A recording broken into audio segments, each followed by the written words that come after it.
Alrighty. We are live on Facebook. So I just wanted to welcome everybody and thank you for tuning in with us. Give me just 1 second. All right. So welcome to Teachers Talk. And I know a lot of questions are going out there about what are we going to be doing with opening schools. I wanted to be able to get it from the standpoint of educators, because I feel like personally, the educators are on the front line. And I think that, hearing from them and their standpoint, I think that will be great for us to get a better understanding of how things are going. Also, I feel like, let me just first tell you, my name is Shanae McCambry. I actually used to teach for 5 years in the middle grades level. And it was life-changing. So I definitely understand from the perspective of an educator of like, okay, being torn about what it is to do, especially with not knowing everything about COVID. But I feel like a lot of the decisions are being made and they are not actually going to the people who are going to be in the classrooms, who are going to be the main ones on the front line doing everything. So I wanted to go ahead and just have a conversation with them, give a voice to the educators. And like I said on my live video, this isn't a situation where I want anybody to get in any trouble, but I wanted to be able to put a platform out there for everybody to be able to ask questions. And this is a chance to get your questions answered. One of the reasons why I decided it was time to do this is because there are a lot of posts that go around on social media and a lot of them are really ugly. I actually unfriended somebody because they, basically were saying that they needed the teachers to go pick up garbage because they're garbage and they want their taxpayer dollars back, which is that right there in itself kind of was, I feel below the belt. And I feel like at that point, it was time for us to give a voice to the teachers. And what we're going to do is you have the opportunity now to be able to ask questions. Some people have already sent in questions to me. Before I begin, I want to thank all essential workers out there and for you put your lives on the line and for you basically going above and beyond for all of us. And I know sometimes it's definitely frustrating because when you're asking us to do simple things, some of us just aren't doing it. And of course, you're putting your life at risk. But at the same time, I do, want to thank our educators because you are also putting your lives on the line, and you don't always get the recognition that you deserve. So I want to thank you. Thank you for those who agreed to participate. And thank you for those who are agreeing to share this message or ask questions. So what I want to do first, before we get into any of that, I want to be able to play a video. There's a couple different videos I want to play, and then we'll kind of have a discussion about it. And then I'm going to also ask you all some questions that have been sent to me from parents. And I do know that there are also a few of the educators on here who have some things that they also want to share with us. And we have educators from the elementary level to the high school level, the middle school level, college levels, administrators, professors, secretaries, people in front office staff. And I mean, we have years and years of experience on this call, on the webinar with us. So let me go ahead and start this video first because I want to play this one first. And then I think this will kind of start us off at a good speed. So I'm going to play the video and then we're going to have a quick discussion about it. So give me 1 second to get that set up. Alrighty, so let's play this video. On the first day of school Monday in Woodstock, Georgia, students posed for this photo, not a mask in sight. An hour and a half east in the state's largest school district, 260 school employees have already tested positive or been asked to quarantine after being exposed to coronavirus, with in-person learning set to start later this month. It's the kind of news that has parents in Columbia, Missouri, protesting tonight. Right now, we just feel like it's too much of a gamble. Across the country, teachers are joining that chorus. I'm very anxious. Lucy Wilson teaches first grade in Columbia, South Carolina. We first met the single mom last year, working a second job in a factory to pay the bills. Her district plans to bring students back in stages. Do you think it's a matter of if coronavirus hits the school or when? I think it's an effect of when it's going to hit the school because it's spreading like wildfire. The president of the nation's largest teachers union says teachers will have to make tough choices about teaching in person. There are options. When someone says, oh, well, you don't have any choices because the superintendent says you have to, or your governor says you have to, or the president of the United States says you have to go into an unsafe building. No, we don't. While many parents are eager to put their kids back on a school bus, It's going to be a good day. in districts like Dallas, precautions include taking students' temperatures, providing 3 masks and a face shield for each student, and plexiglass dividers between desks. Still, they're planning what they'll do if coronavirus hits. The minute we know that there is an illness, we will remove the students from that classroom and disinfect and clean. The head of the district said today, with infections still rising in Texas, it looks highly doubtful they'll be able to open for any in-person instruction by September. Kate Snow, NBC News. Okay. So that is the first video. And I'm actually gonna do one more before we go ahead and open up a discussion. The next video that I wanna share was one that was sent to me, and it,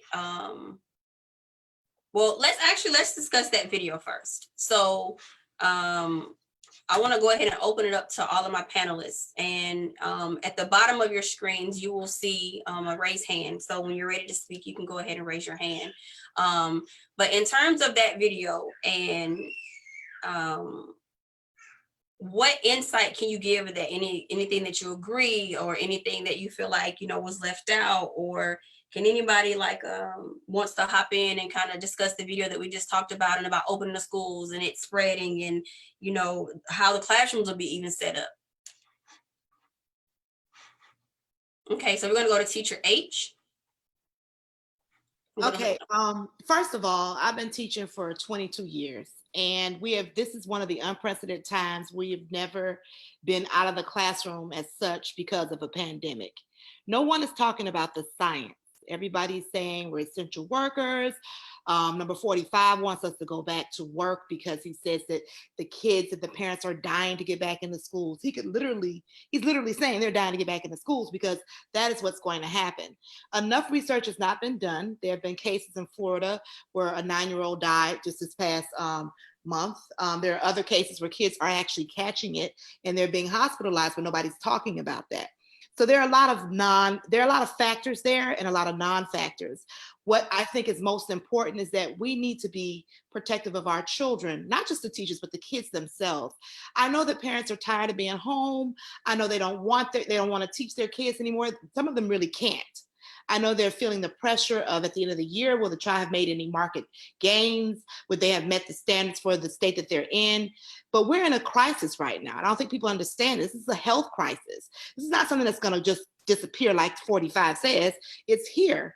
So our next steps would be to look at the science, and we would hope that administrators as well as leaders in the education field would look at the science and determine what to do. But if you have a system that can support kids at home, why not just do that?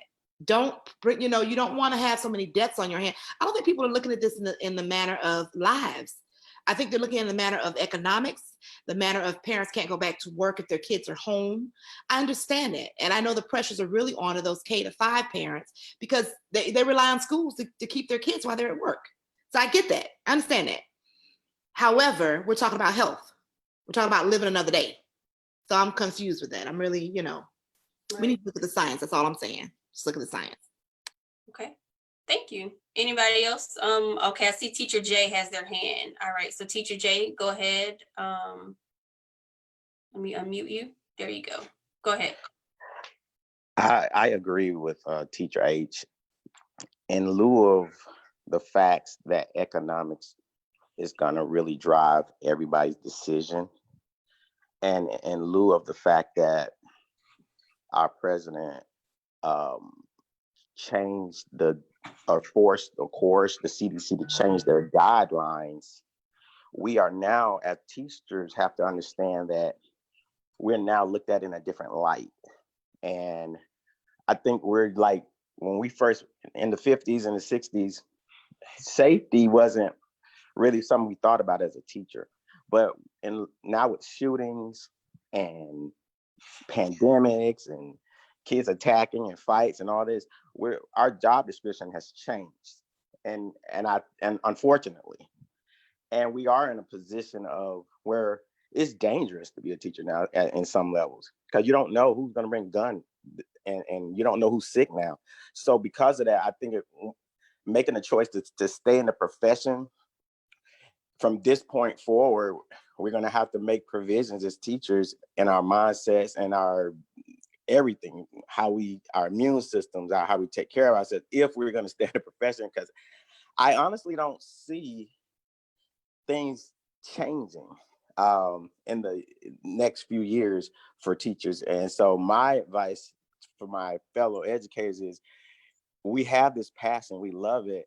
We're gonna probably have to adjust as if we were nurses, doctors, or military or police officers, coming to work with a different mindset of, hey, our job is no longer just a safe little job where we just go and teach and love the kids. And now we got to protect ourselves and be aware of our surroundings and everything, unfortunately. And, that's my thoughts. I understand. Those are some really, really good points. Is there anybody else that would like to chime in on that? To let you know, the next video is gonna be going over how it could potentially spread with transportation, and I'll kind of lead into that. But before I go into the next video, does anybody want to chime in on anything else that has been discussed? Okay, great. Yeah, there was a comment that came in and said, who would have ever really known that teaching would be considered to be really high risk? That's a good point. And not saying that, it was never considered that, but it's just like Teacher Jay was saying, it's so much more now that's putting teachers' lives at risk. So I'm going to go ahead and do this next video. The next video doesn't actually have any volume to it. It's just actual words. So I will read what comes up on the screen. But one of the concerns that I was talking to with one of my best friends, who's also an educator, we were having a really good discussion, and we were just talking about how things would operate when it comes to, getting the kids back into the schools, and everybody is talking about the teachers and get them in school. But one of the concerns that I definitely had was nobody's talking about what are we going to do about transportation. Unfortunately, my situation is different from people, but unfortunately, some people they don't have the luxury of taking their kids to school and picking them up from school, which means that we then now rely heavily on the public transportation, the school buses. And I know that the big thing that a lot of people were talking about was, okay, great, they're going to be testing the kids before they come into the school. But what happens with the transportation, the buses? Who's going to check all the temperatures before the kids get on the bus? Are they going to turn them around at the bus stop? And I don't know if a lot of people understand how the bus system works. And I'm going to be 100% honest. I had no idea until I think maybe my second year teaching exactly how the buses worked. And what I realized is, having a discussion with one of the bus drivers, is they literally pick up elementary school kids, take them to school, they immediately go to high school, and from there they take them to the high school, then they immediately go to middle school. And it could be different for whatever region that you're living in, but I know for where I live, there is no downtime between that. So how do you sanitize the buses? How do you make sure the bus driver is safe? How do you keep the kids from getting on the bus who are sick and maybe asymptomatic? And then, so it's not a situation to where they're picking up a load of kids, the bus is completely sanitized, washed down, and switch out bus drivers. It's really, really, I think that part was missing in terms of whatever plan was trying to be put in place. But when we watch this video, it's really going to kind of break down the transmission of COVID just from the school buses. So give me a second. I'm going to go ahead and I'm going to put that video up for everybody to see. I'm going to share this screen. Give me one moment.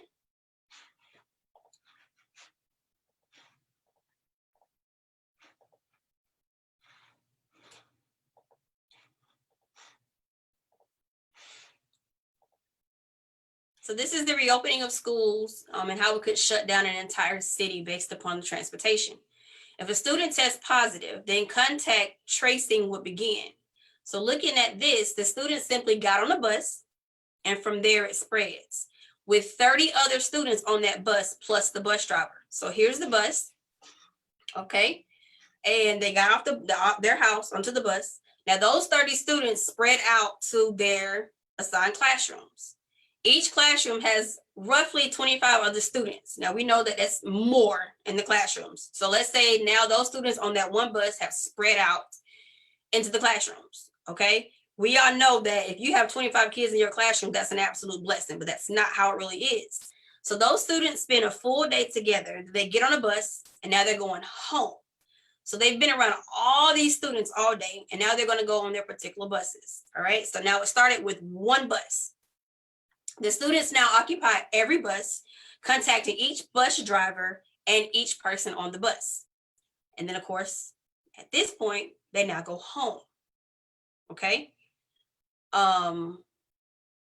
It then says that the students return to school and spread out to every classroom in the building. So now we're going, of course, on day 2. Look at how, like, I mean, just, I don't know. The students, again, spend a full day together before returning home.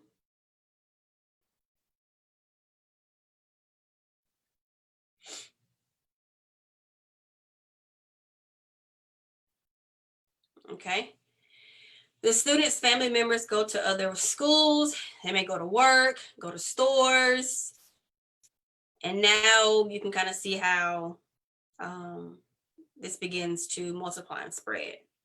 I'm not saying this to be the same thing every time, but hey, the cycle repeated for days before the student was even identified as being positive with COVID, while the process now also playing out in other schools as well as other businesses.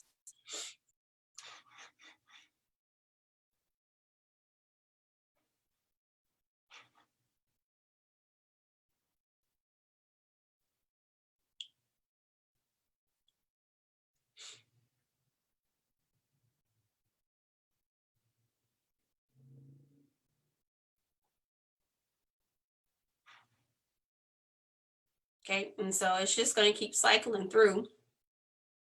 And then at this point, this is why the buildings, of course, were originally closed down in March because of the spreading of everything. Now, I'm going to go ahead and stop the video there. So with this being shared, and I know that we have some of the educators that have joined us on here. We have some that either currently teach with science, have taught with science. We have some educators who are, of course, on like the college level. So now that we've seen this video and just using the one example of transportation, seeing how it's able to spread, does anybody have anything to say about this? Would anybody like to say, okay, well, I have a plan for how this can actually work? I know my science people out there, you understand, the spreading and the mutating of different diseases and stuff. So if you would like to add to this, just, raise your hand and I'll go ahead and identify you.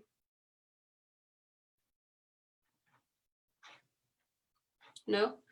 Okay. Do you have any questions out there from the people watching? Somebody said entanglement. So this right here just kind of shows you, just one student. Okay, I have teacher J. Okay, go ahead, teacher J.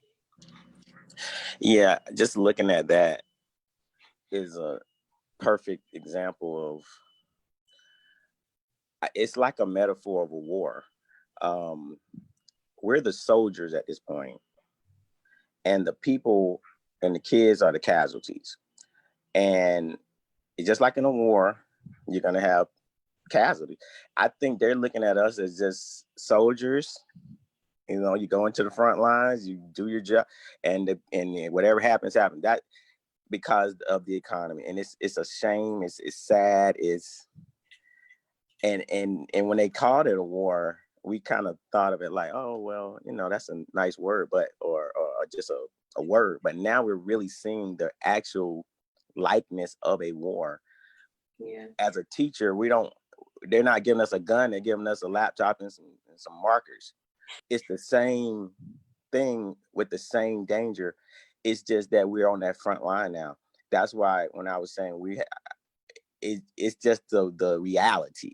And when I see that picture right there, I think everybody knows. I mean, it's scary.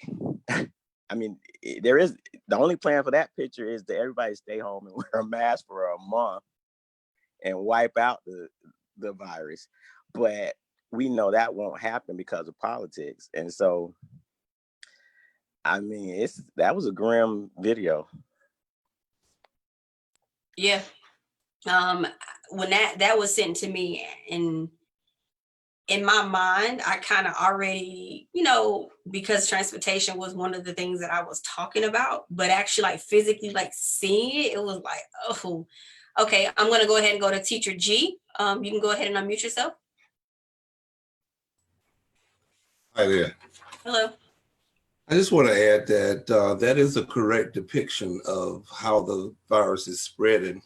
And then one of the major concerns that's not on that diagram is that once the students have infected each other, you're going to bring this back to the home front and cause a lot of issues with the elderly and those who have underlying diseases or what have you.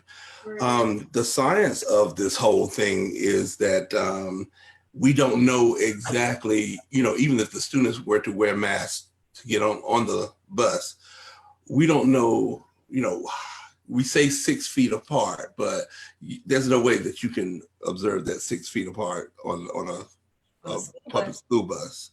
So we just have issues that, start at the front door of the bus or actually before that.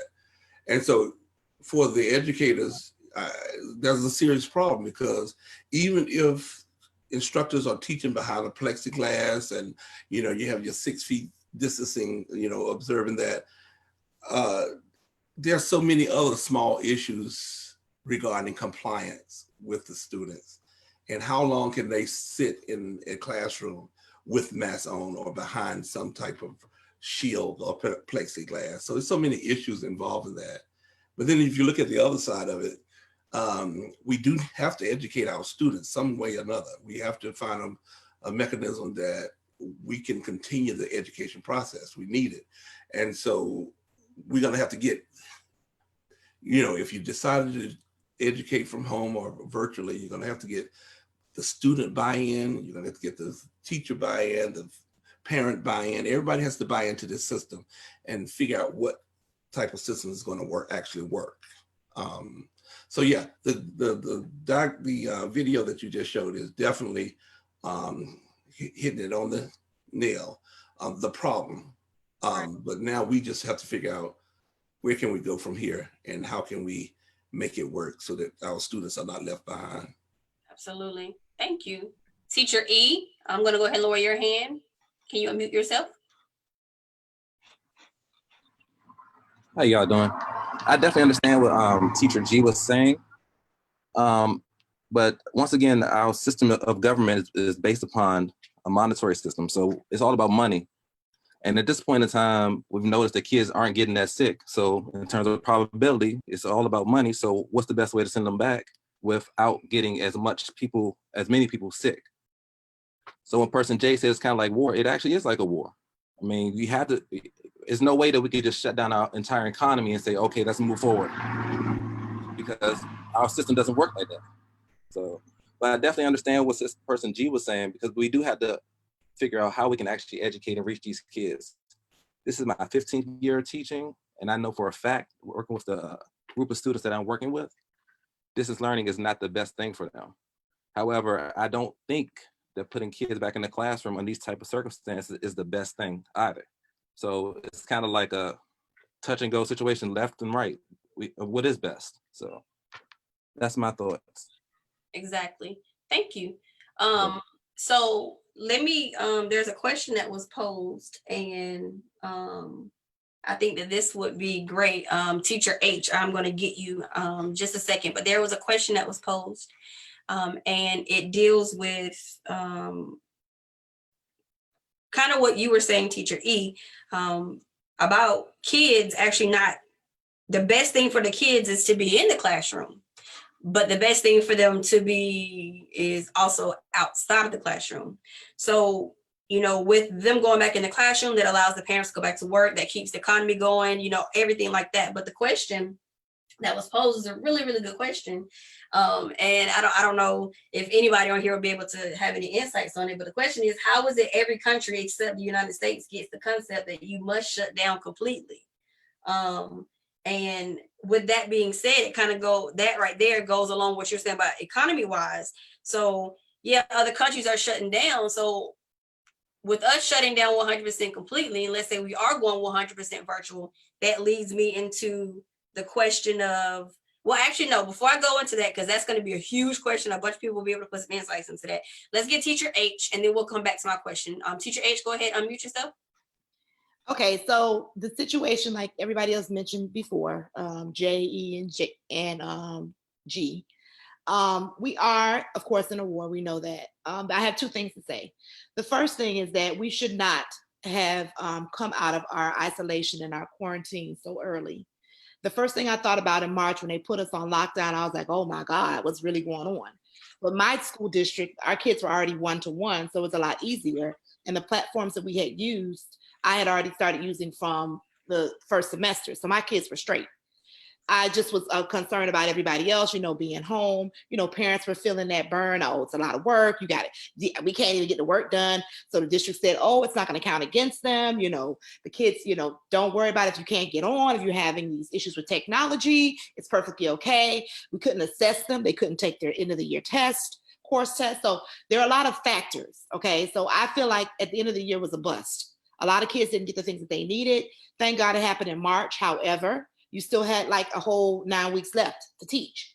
So we had problems in that. So as we move forward, I thought that somebody would have said in our education system, let's go ahead and put forth some type of effort or plan for in the fall, because we all thought it would be over. Let's keep it real. We thought we'd be back in school in August and it'd be okay and everybody's back on a hoopah and rah, rah, rah, and everybody's doing their jobs. But it is harder for me to do virtual than it is to be in the class. And to be honest with you, I want to be in my classroom. I really do. I like interacting with my kids. I think kids need to be in that type of environment. However, the science states that is not going to be possible. And then we are still stuck with science because we're not getting all of the facts. Let's keep it real. Fauci wants to provide us with everything that we need, but he's being stopped. Media is a part of that. Number 45 is not he is not a leader.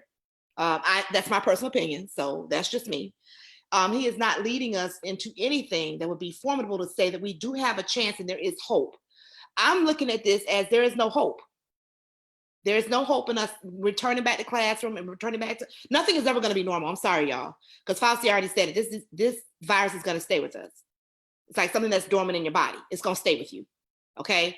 So I get that. I accept that. I really do think that we need to take our time in this country to have more scientists or people who are well versed with this, the doctors in the hospitals. And we've lost a lot of people.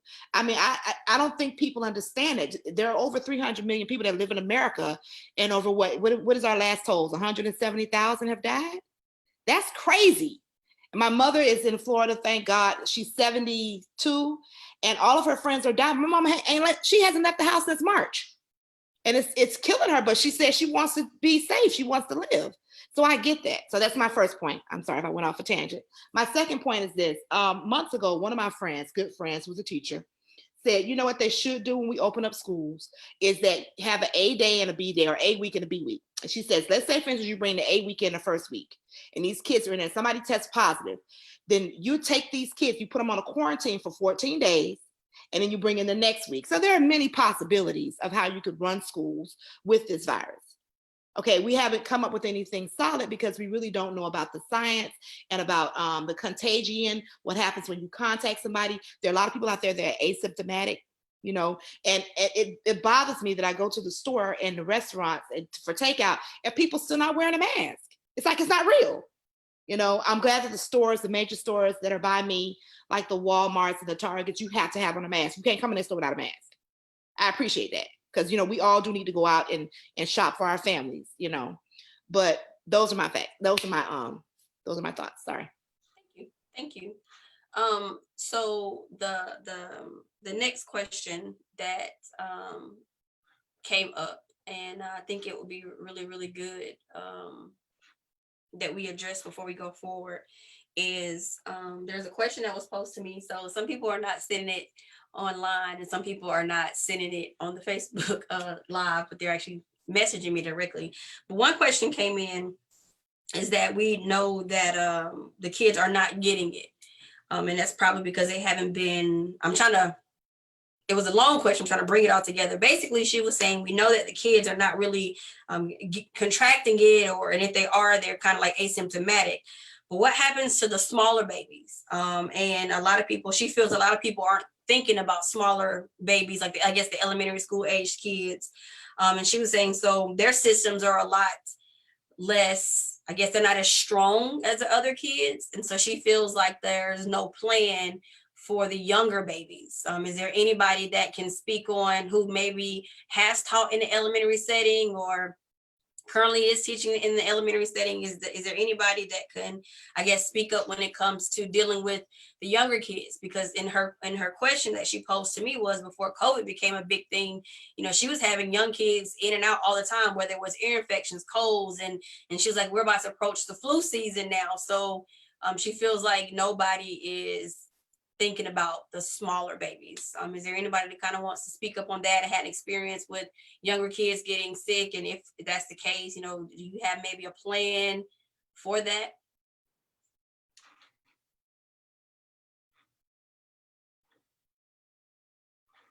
No? Okay. Oh, I got a hand. Yes, ma'am. Let's go back to H. Unmute yourself.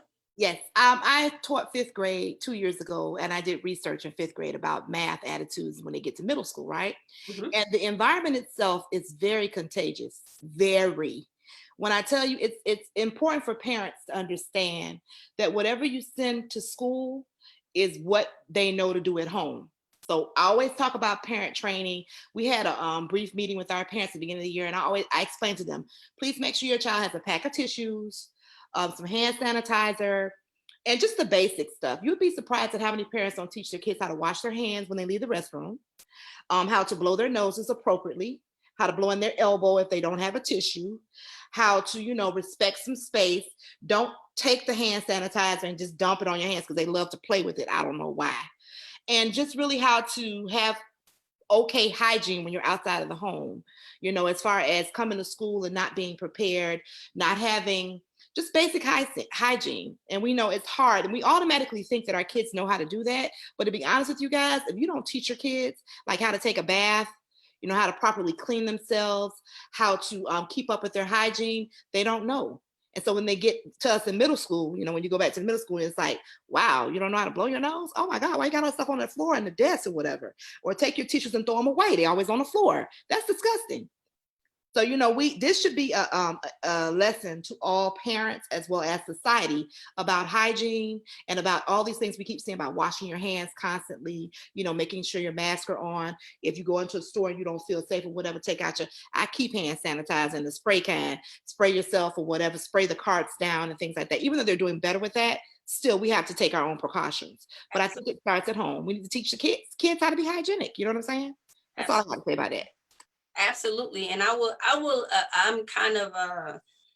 doing better, but I'm kind of a germaphobe. And so I feel like through this whole process, I think this has made people take a step back and actually focus more on I don't say, because I still see some people doing stuff they're not supposed to be doing. I've seen people, use the bathroom and not wash their hands. But I feel like now more people are kind of being more conscious about things like that. And I think that this is, hopefully making people be more aware of it. But at the same time, I know a good deal of the panelists on here are actual parents. And I think that's one of the things that people may be forgetting when it comes to teachers is that, they have families that they need to look, think about too as well. And then, like you said, this may be the thing where you're teaching the kids more, better hygiene, because if this does happen where we do go back into the schools, like that's going to be something serious. So there was a question, and I'm gonna do another video in just a second. And I think there was hey, Teacher Jay. Okay, unmute yourself. Yes, I wanted to address the first question, then the second question. Okay. What's the difference between other countries and us? We have capitalism, and capitalism, COVID exposed capitalism, meaning we have the upper class, or the people who own everything, and then you have the workers. The workers have to work, and so they can't be at home with their kids. COVID forced people off their jobs. It just wrecked capitalism, and we wasn't ready for it, because people used to think capitalism was flawless. COVID was the first thing that challenged capitalism. How can we fix it? It's just going to take a lot of money, because you would need to build buildings, bigger buildings. Class sizes would have to be 1-10, teacher ratio 1-10, which means more buildings, more space, more pods. You would have to have a lot of resources and capital, and to really, and also parents would need childcare. They would have to be able to afford it with vouchers, and the government would just have to shell out a lot of money, which they're not willing to do. And so capitalism is the reason why we're in such a bad shape. Now, the second question, I long time ago worked with pre-K, long time when I was young, and I was always having sniffles or something. The kids carry germs all the time. It's just a falsehood that little kids don't carry germs. Anybody with children know that little kids, they're probably more contagious than adults. So it's a falsehood.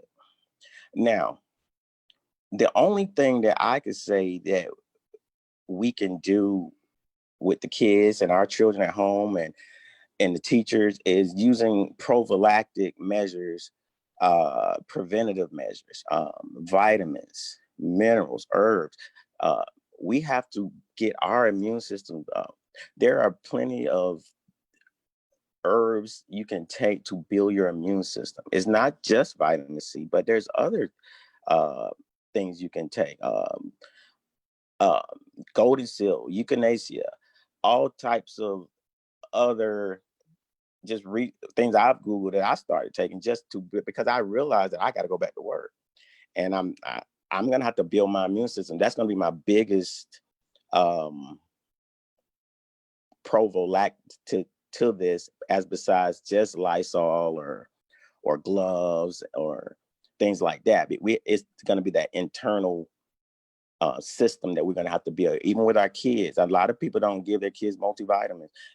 Maybe it's time to start. Right. Teachers need to start taking vitamins. We have to start exercising. We may have to drop some pounds. We may have to lose some weight. We have to get out of this pre-existing. We may have to try, over obesity is a pre-existing condition. And a lot of people don't know that. So most people, I have a pre-existing condition because I know I'm a little bit, tubby. So I had to do something, exercising and building myself and getting ready for the fall, because I know I have to be ready. So yeah.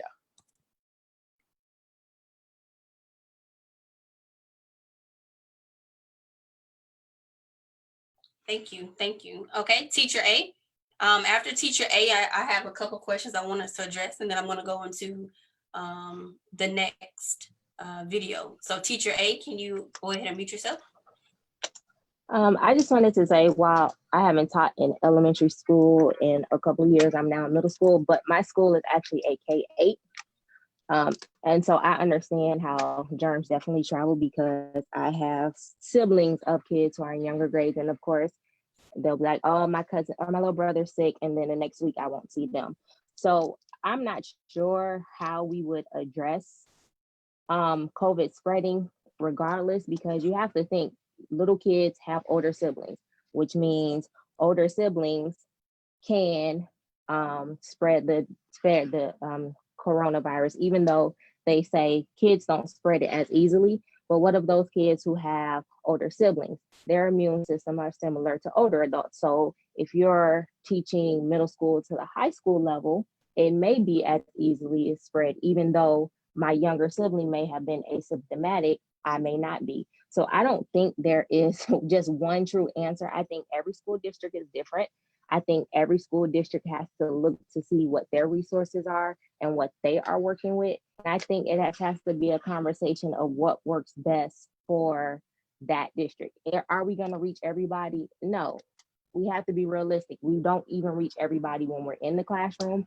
And then adding on to this, we know it's not realistic that we're going to reach everybody, but I do think this is a great conversation to be having, because nobody thinks about those extra variables when we talk about sending kids back to school, or what does it look like. Even if we did alternating weeks, who goes on what weeks? What if siblings are in different schools or in different locations? Do we all try to send them all the same week so that they're in school the same week? So it's right now, I just think we just have to deal with what we're working with. And I think at this point, because there are so many variables and no one knows true answers, I think virtual is just a safe way to go. Thank you. All right, so I have a couple questions that I would like to read that have come in on Facebook. The question says, can the panelists, hold on, let me go back to it. Sorry, they're like, the comments are coming in. So it says, testing the kids without medical understanding that some can have COVID and not have symptoms. So how does, or how will taking temperatures be best practice for students that actually has no symptoms? And it seems like that's what they're pushing, and we're going to be taking temperatures. So does anybody have anything to chime in on that? So the question, I guess, would be, so how does taking temperatures, or how will taking temperatures be the best practice for a student that has no symptoms? I guess any of my health teachers or science teachers have anything to say about that?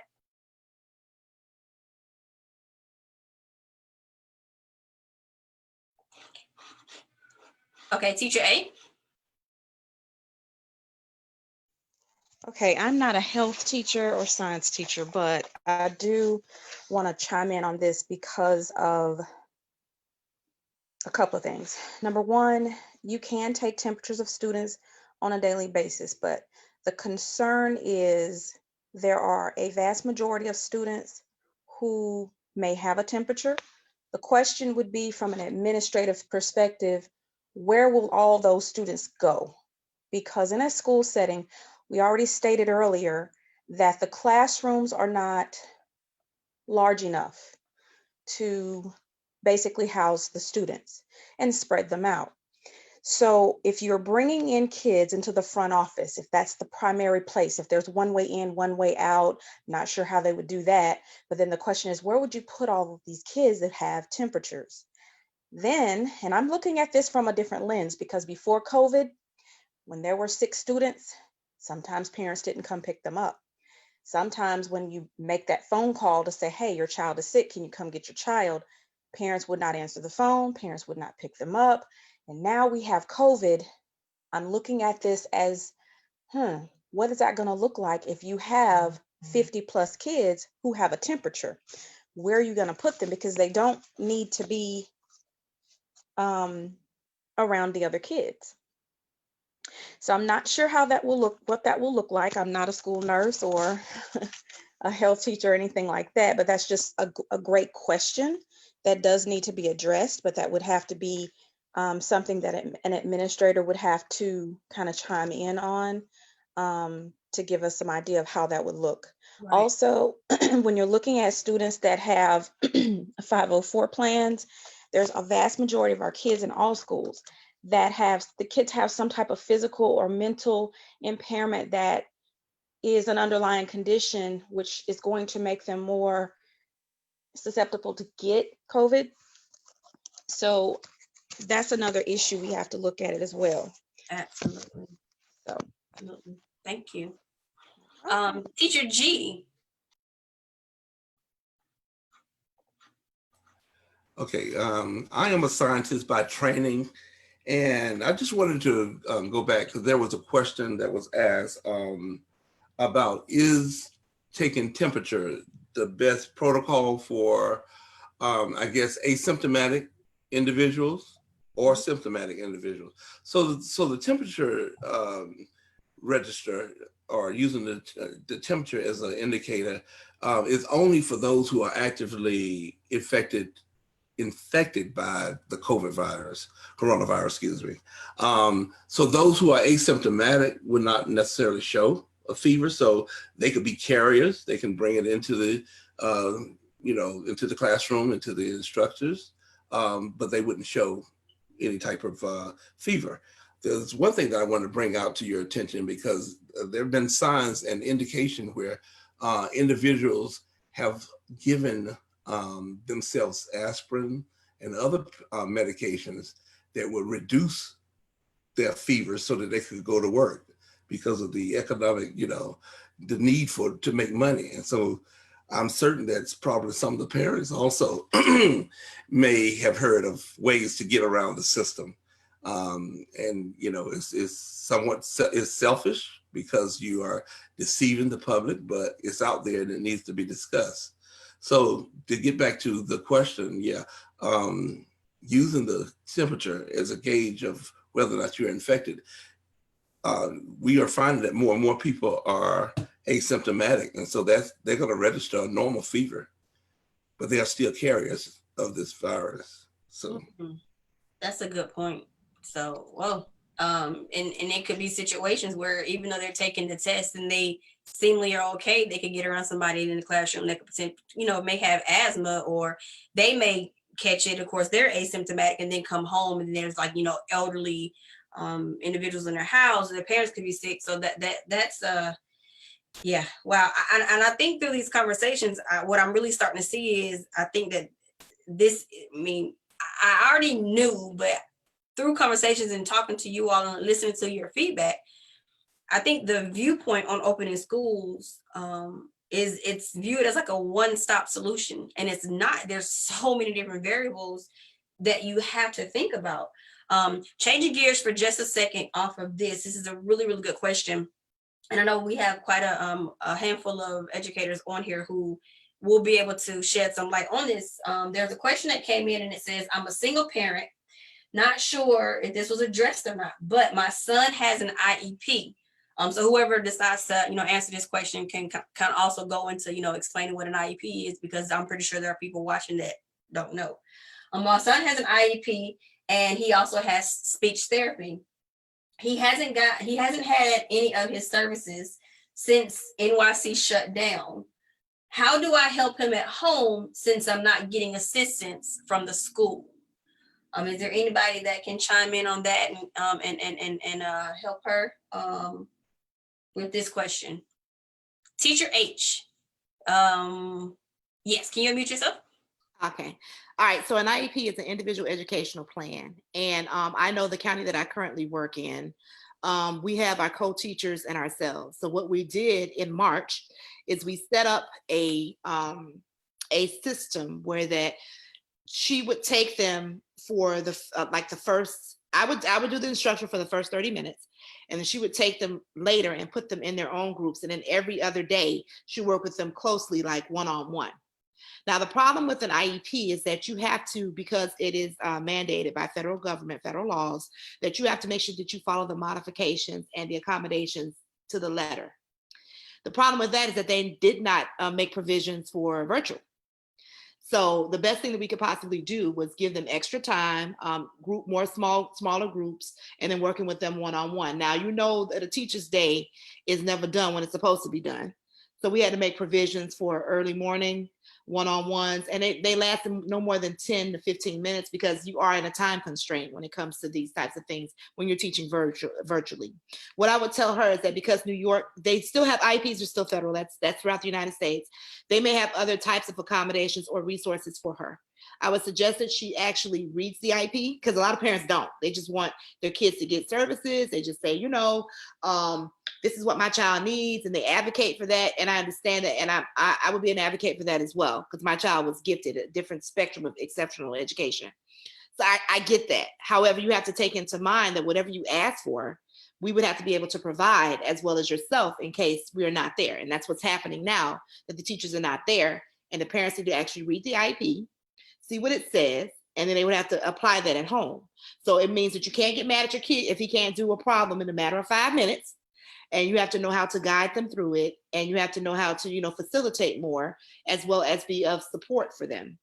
And I think that in her case, she needs to talk to the case manager, his case manager, as well as the teacher, and actually read the IEP and see what it is that she would need to do at home in order to assist him. And with speech therapy, I know for a fact our speech therapists had one-on-one calls with the parents through Microsoft Teams and with the student, and that, they would talk to them in that avenue. But I'm not quite sure what New York City is doing. They usually are spearhead when it comes to stuff like this. They're usually on the forefront. Their techniques for teaching is totally different than the South. I'm going to say that. That's all I'm going to say. But yeah, she should be able to find some help there. But that IEP is serious business. We just had meetings this week in our pre-planning, because we actually don't do pre-planning until next week, in the county that I'm currently in. And they did a whole module training on special ed and how it has to be. Because in March, to be honest with you, a lot of our kids fell through the cracks. And I get that, because we didn't know what we were doing, really, virtually. You don't really know what to do. It's the first time thing.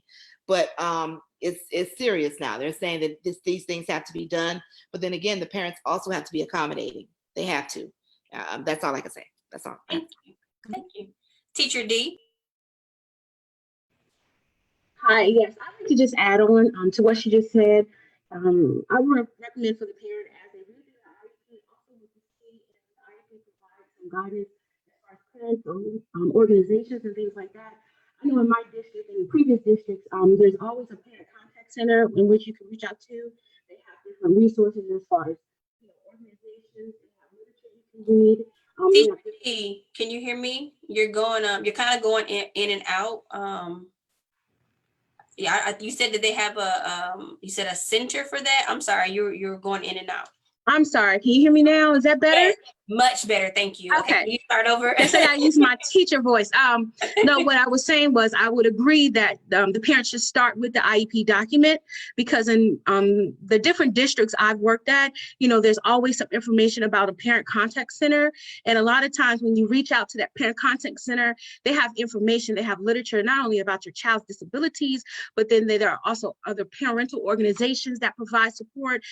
Sometimes they have different webinars and different things you can do within the home. So I would definitely start with an IEP, reach out to the parent contact center. Sometimes they have resources that are provided in like your procedural handguards, where you can reach out to your various state departments and get some support that way. Because, like she said, no one was prepared for this. As a special educator, even when I had to write IEPs during COVID, during the closure early in the spring, the IEPs that I wrote were not prepared for us, this virtual learning. So, we were still under the mindset that we were returning to the normal building and that I would be able to provide my services. And now, again, as a special educator, I know what I put in an IEP. I have to rethink my strategies. I have to rethink, my plan for moving forward for next school year. Thank you so much. Thank you. So, I know that when I was an educator, I didn't necessarily, we had to deal with different, case by case situations. And each person that has an IEP or 504 or whatever, of course, they're different depending upon the student. But I do know that when this comes up, when I was teaching, it was a situation. And I know the young lady who asked the question, I know she's on it with her child. So she's like an amazing person, and she's like really supportive of her son. But unfortunately, there's not many parents who are like her. And so I do know when I was teaching, sometimes it was actually kind of hard, sometimes making sure that the parent, the communication was there, or they may have to sign a document or do an update or do a meeting. And now that we are virtual, it's probably even harder now to, get down, to a certain day and time where you're talking to the parent.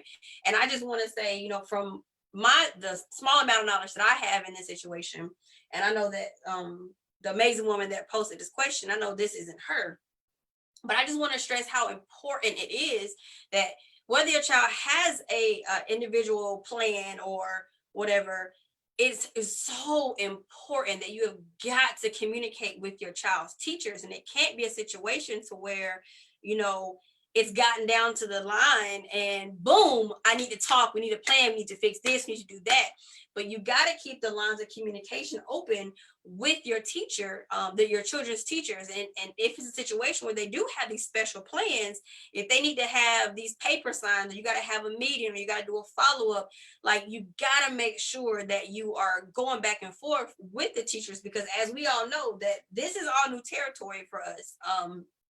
And Teacher E put in the comments, you know, this is actually not going to be the last time something like this will happen, you know. And so because that's the case, we got to make sure that we're better prepared, and what will help teachers do their job, because no matter what profession you are in, you got to be able to help the teachers help you, also help your kid. And it can't be 100% on the teachers. But what I would say in this situation is that you got to be able to communicate with your teachers, and, you know, and if they're teaching your kids, they may know things that you don't know. So if it's a situation where, hey, I don't get it, you know, or what should I do? You got to reach out to those teachers. And if the teachers are contacting you, you know, to complete whatever the necessary steps are, or if it's a situation where, you know, they got to do a test, or if it's some type of meeting, I just asked the parents, because I know personally, for me speaking, when I was teaching, I know that was something hard during that time. So I could only imagine what it's like now. But I think one thing that definitely would help your child is you actually really communicating with the teacher or school official, whoever it is that's talking to you about your child. Oh, Teacher B, I'm just rambling and you got your hand up. Teacher B, can you go ahead and unmute yourself?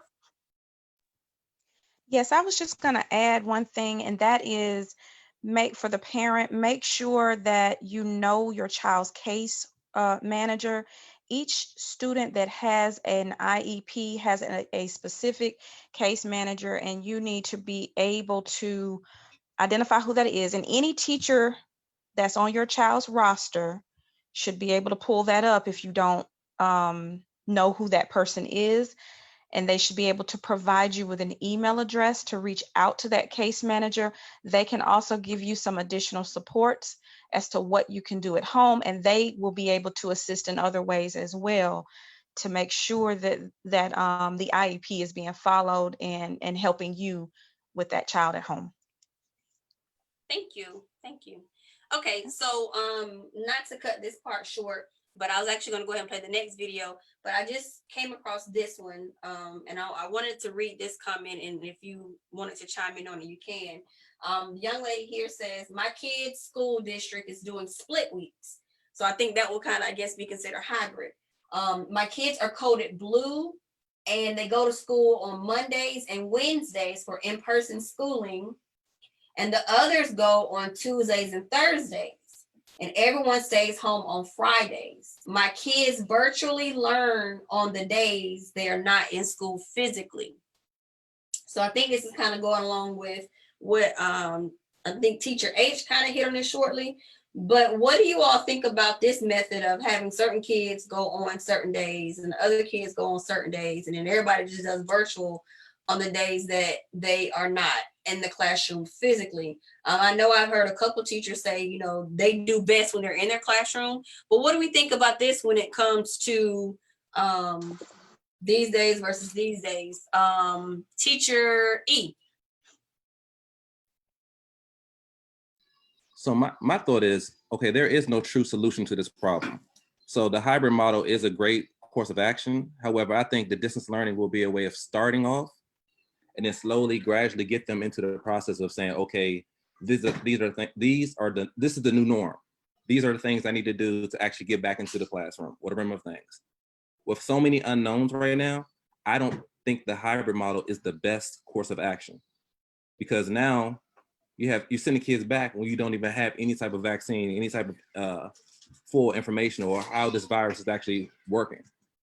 So I think future-wise, maybe by February, maybe after flu season, I would try the hybrid model. But I think right now, distance learning is, I guess, our best solution, which unfortunately puts parents in a bad situation. And I feel bad for parents because you're asking them to do something that we actually are trained to do.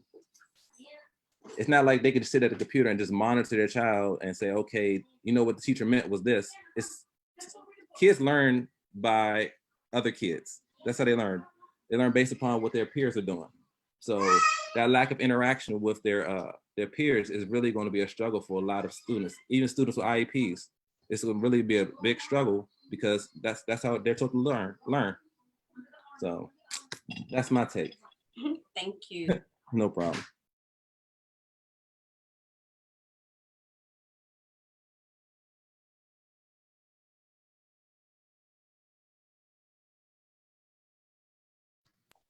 Teacher A?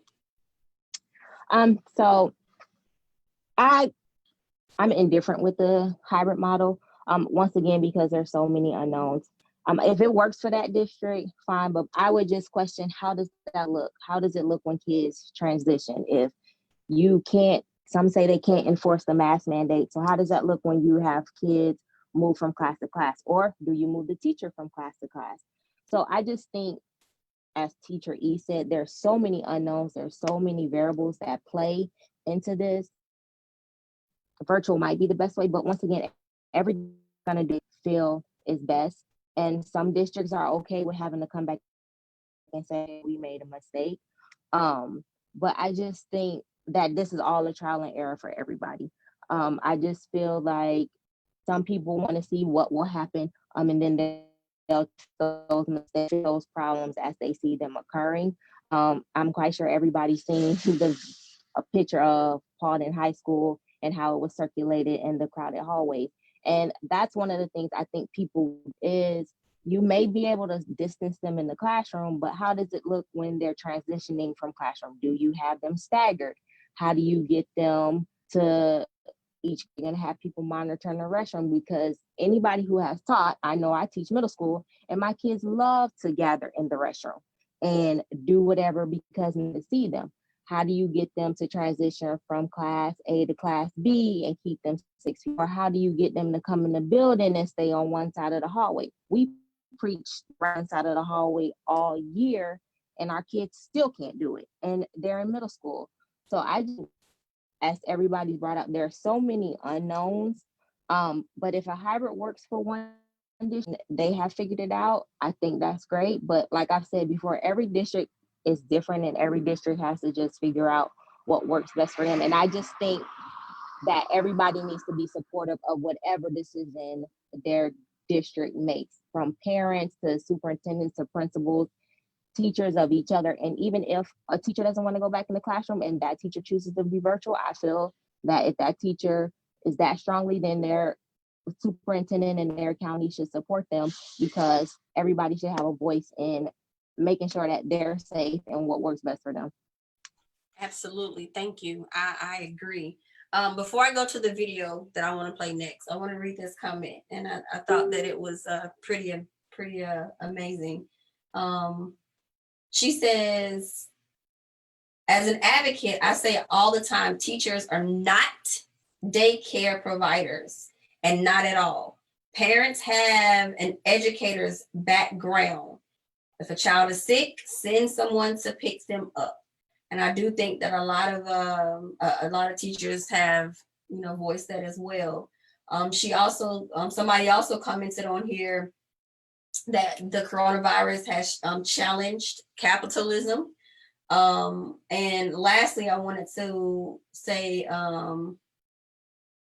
this one, which is I think is you guys can, hopefully this is true what she's saying, and I hope a lot of people feel this way. But she says, shift in perspective is definitely needed during this time. COVID has some of us distracted on all levels. We must get back to the original foundation of family and faith is needed at this time. Literally going into survival of the fittest. And she has another comment that basically saying, through everything that's going on, hopefully this is going to now be able to have people understand the importance of teachers, and also have them be able to understand, how amazing, important, how big of a job and the pressures that educators have. Because even when I was teaching, I know I felt like, we got the bottom of the barrel when it came to understanding, people thought what you do is easy.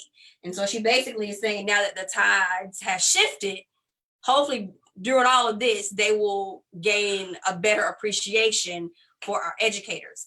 I'm going to go to Teacher Jay, and then we're going to play the video. Teacher Jay, can you unmute yourself? Yes, that last comment was spot on. The COVID, it not only exposed the capitalism, but it also exposed the family. And now we see, and it also showed America what teachers do. It's not just in front of the board and instructing. That's only a part of it. I would even say maybe half. The other part is facilitation, formative assessments of just watching and looking and seeing who's getting the aha moments, the look in their eyes, the little fine details that it just takes experience and skills to know those things. And the good news, though, is that kids have been pre-wired in this decade to be virtual. They have everything they need to be virtual. They know how to hack computers. They know how to go on all these social media. They know how to do the pictures and the videos and the this and that. They're wired for it. But the only issue is they need to be monitored and facilitated. So I'm not even concerned as much about the virtual learning, because kids learn all the time. My kids learn how to do their nails, play a video game better, how to play sports better, just watching videos. The videos YouTube has been teaching kids for years. It's the watching, the monitor. Are they on task? I mean, as a teacher, I spend most of my time making sure kids are on task. That part of teaching is where everybody, I think the parents just forget. I have to walk around. I have to facilitate. And if we can somehow have it where parents have the freedom to facilitate, meaning they may have to come off their jobs, but they would need vouchers and unemployment and the resources and the capital to still have a decent life or equivalent life to what they already have, but they may have to stay home. And I think if a parent knows that I can stay home and still can pay my bills and still do everything the same, yeah, I may not get that break I need, and the kids may be with me all the time, but hey, that's what family is. And we're in a new time. Just like the teachers have to be soldiers, the parent may have to be a teacher now. And we can cover the resource part, then the parent can learn how to be a facilitator, because that's the biggest part of this virtual learning. Absolutely, I agree. I'm going to go ahead and go to this video really quickly. When we come back from the video, Teacher E, we're going to go straight to you after the video. So remember your thought, whatever it is that you had to say, remember your thought, because we're going to come right back to you. But I definitely wanted to play this video really quickly before I went any further. So give me just 1 minute to pull this up. Okay, so here's the video I wanted to play. I want to get to as many viewer questions as possible. Dr. Nguyen, Ann in Georgia sent in this video on schools reopening. Let's take a look. Hi, my question is, I'm completely torn on whether or not to allow my 17-year-old son to go back to school for his senior year. We live in Georgia and it's become a hotspot. While we are extremely careful and wear masks in public, wash our hands, and social distance, I know for sure he will not be able to wear a mask and keep a mask on throughout the entire day. And with having to switch classes every 45 minutes or so, surrounded by thousands of kids, I'm scared he may catch it or bring it home to me. He has asthma and it could be devastating. On the flip side, keeping him secluded and alone all day, I know for a fact is not healthy either. I've weighed both the pros and the cons, but both are equally scary. Any advice for a single mom of a rising senior in the midst of a pandemic? This is just beyond anything we've ever had to deal with. It's such an important question that Annie's asking. I mean, what do you recommend, doctor? Wow, this is so hard. And I think this is that kind of challenging decision that's facing so many different families and teachers too. You know, my mother was a longtime school teacher in Los Angeles, and she's passed away, but she had breast cancer and was on chemotherapy the whole time that she was teaching full time. And I think teachers also want to come back to in-person instruction, but it's just really hard because of their health conditions too. So I don't have answers for Annie, but here's some questions to be asking. I would ask about what is the prevalence of the virus in your community? I would also ask about your risk factors. So Annie mentioned your sons having asthma, and asthma could increase the risk of getting severe COVID-19. But also, what about you? Are you relatively healthy, or do you have other risk factors? What about other people living in your household? Think also about the what are the procedures that the school has been putting into place, and also about whether remote instruction is available as an option for vulnerable students and teachers too. And I know Sanjay has kids in Georgia and may have other ideas too. Yeah, I mean, I think it's, I mean, that's a good point. And I think that the idea that we still don't have a lot of data that's informing these recommendations. I mean, that's the thing that I was sort of struck by with Dr. Redfield even. I mean, they make these recommendations, we're what, 6-7 months into this. We're still not sure exactly how much kids transmit this virus. There's been some contact tracing studies to suggest they get it less, but in terms of giving it more, we're not sure about that. We know they're less likely to get sick, and all these things play a role. But as you mentioned, Lena, Georgia, the numbers are going up. So every community, I think, has to look at this community by community based on what's happening there. If the numbers are going up or they're high, the chance that you're going to come in contact with somebody who's carrying the virus is going to be higher. It's as simple as that, and that's got to be a part of the equation as well. Yeah. Sanjay, I know you made a video about kind of looking at a school and what it might look like going back. Let's take a look. So I have 3 girls going into 10th grade, 8th grade, and 6th grade. So as you might imagine, what's going to happen this fall is topic number 1 in our household. What's going to happen with schools? The American Academy of Pediatrics, they've been very clear on this. They say kids physically in school is key to their development. But we also know that case numbers continue to rise across the country. Still not entirely clear just how transmissible, especially young kids are. We know they're less likely to get sick, but how likely are they to contribute to the spread? We also know for sure that schools are going to have to do everything they can to try and keep kids safe. So it's going to look a lot different when you get to school this year.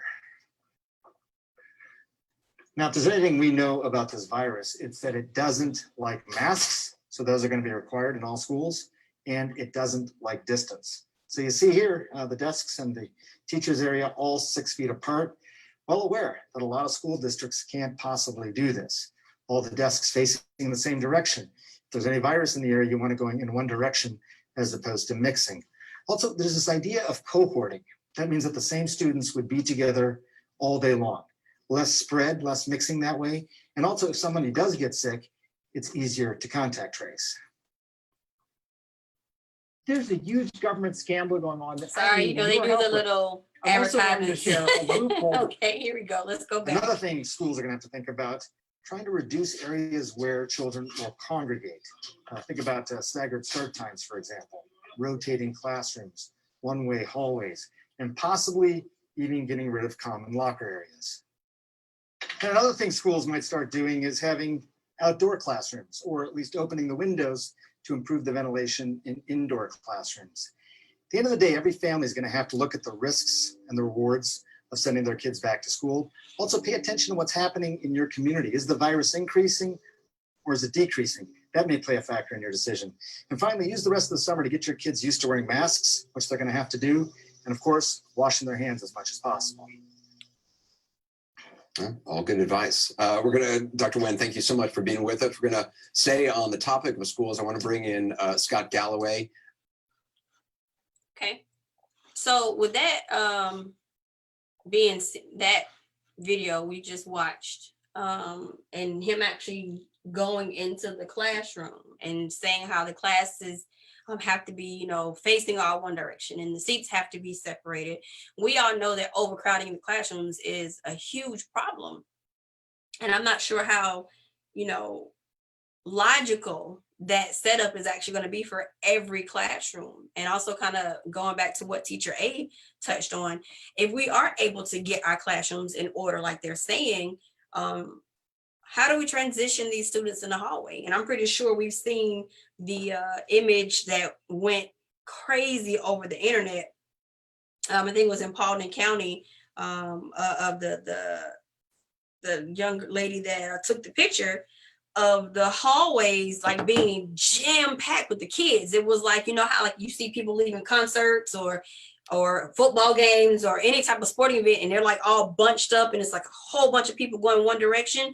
And looking at this picture, I don't see one kid that's wearing a mask. I know Gwinnett County recently said, you know, and it's probably increased since I've seen these numbers, but 260 employees tested positive a day after the teachers returned to school. And it also was stating that the kids are not required to wear masks. Even on this video, he was saying that they will be required to wear masks.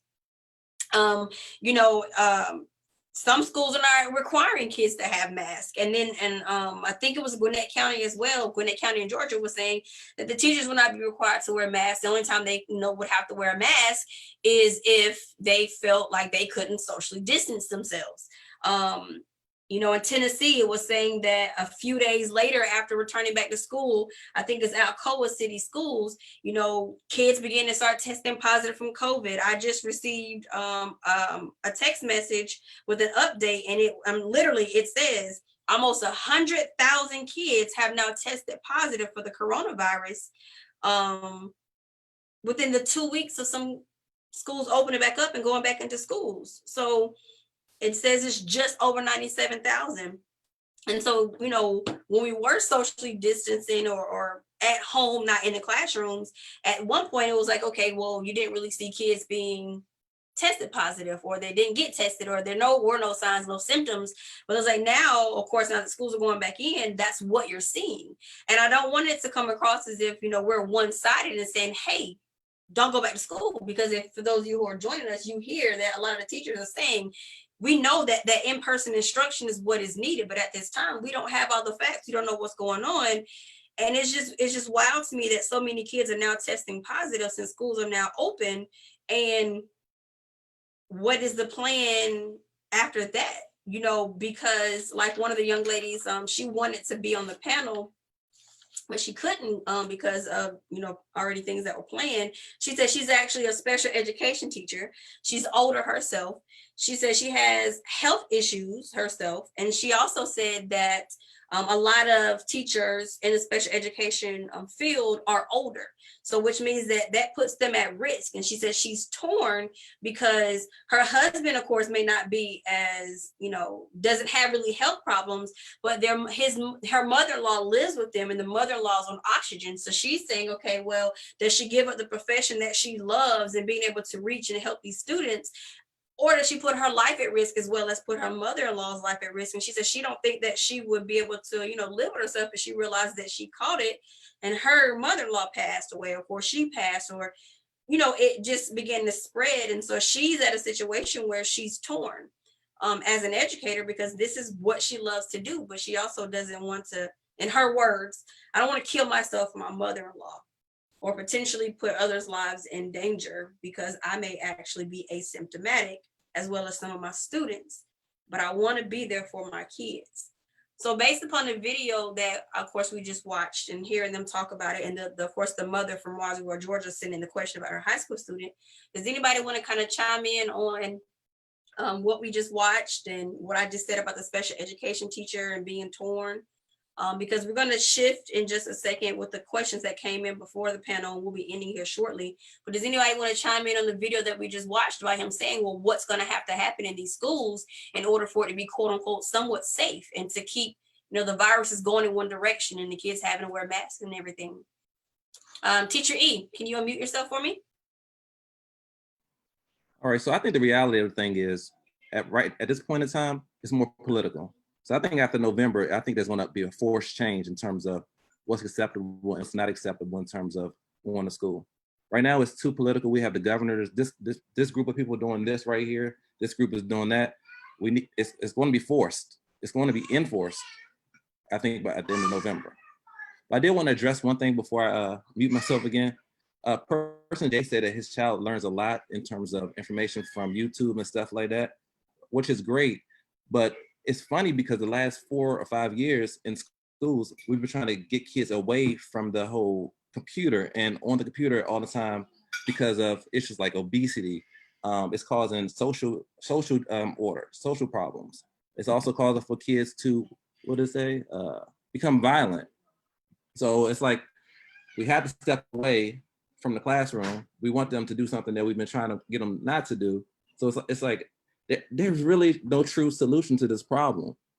All we can do is try different things, trial and error, see what happens, what doesn't happen. And it's unfortunate that our kids have to be left in a loophole because kids from last year are really going to fall behind this year.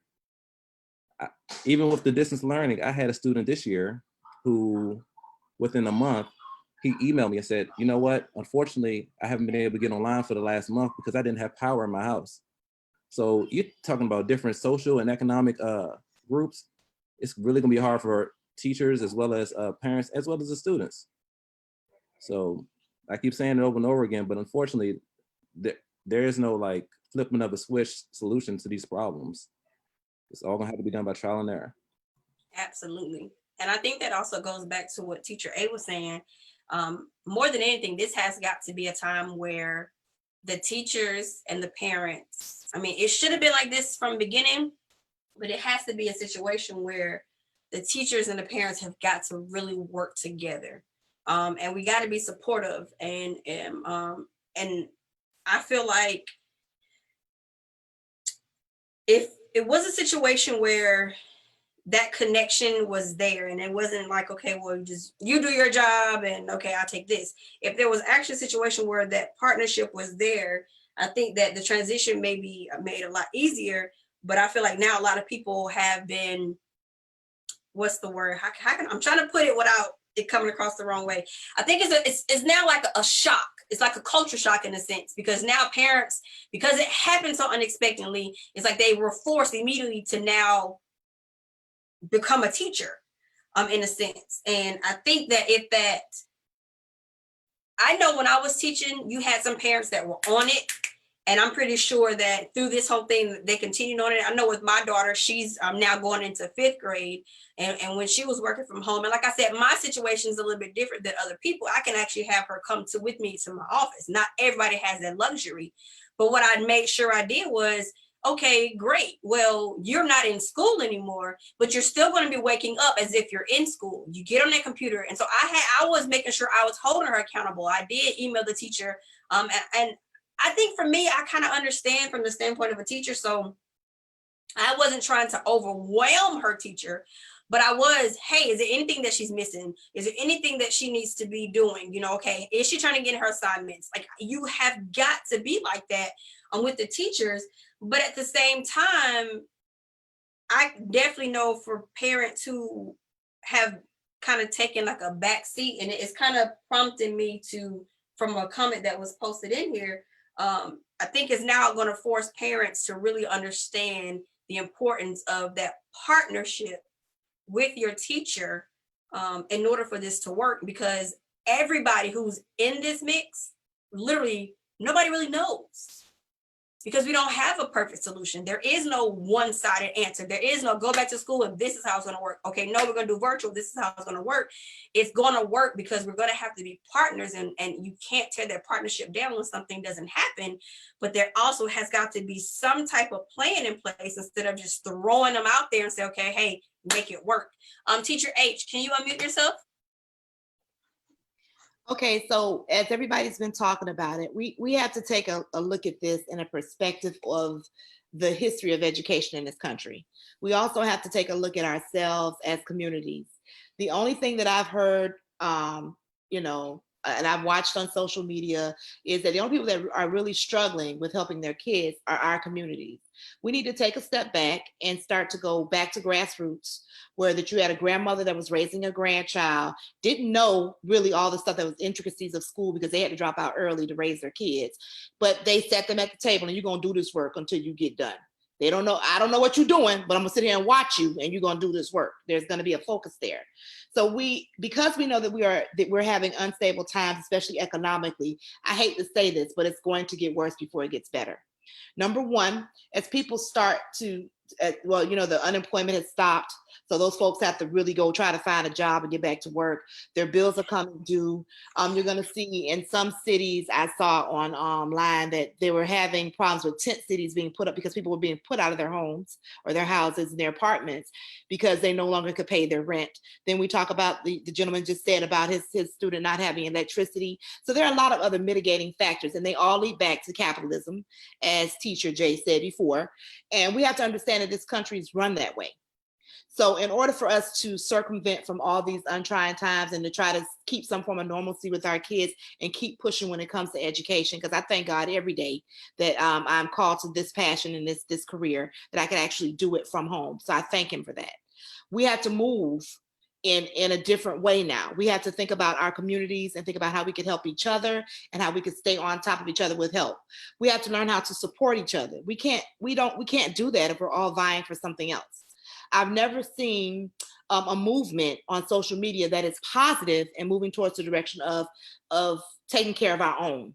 And I hate to say that, but in this day and age, we are kind of confused. The confusion, I don't know where it came from, but I think it came mostly from parents who are really disconnected from the struggle, because we're still in a struggle. Black Lives Matter, we see it every day. There are too many other things that are going on that we're not cautious enough to understand that the underlying factors for that is education. Because when you have education, you can build that foundation to move your people forward. So we won't have to be relying on nobody else. We could build our own industries. We could find a job to do something that we're passionate about and that we're good at, and that we could actually, make a difference and a change in this country. I say all that to say this, that Corona is not going anywhere. We want to move past it and through it. We have to educate our kids. We have to continuously stay on top of our game as educators, especially with this virtual learning, reaching and teaching each child that we have to in our communities. Because I work in a district that's predominantly urban. I have to be mindful of that. And, I have to change my mindset about, okay, this child may not have Wi-Fi, even though the school is claiming that Xfinity is providing the parents with Wi-Fi, but do they have a computer and a router? That's another situation. A lot of our kids were having problems getting on their cell phones. I mean, they had some form of cell service, but they couldn't be on it all the time. And well, they could be, they just not on it for the right reasons. Let's just put it that way. There are too many other distractions for them. So we have to say to ourselves as educators, we have to do what we can do best in our own constructs, whatever we can control. You can't control everybody. You can't control all the parents and the kids and the schools or whatever. You just do the best that you can to make your classroom be inviting, to be open, to adjust to people and their issues, and to just be supportive of everybody. So that's all I have to say about that. But this is basically a capitalist problem. It is. Like Teacher Jay said, that's where it all boils down to.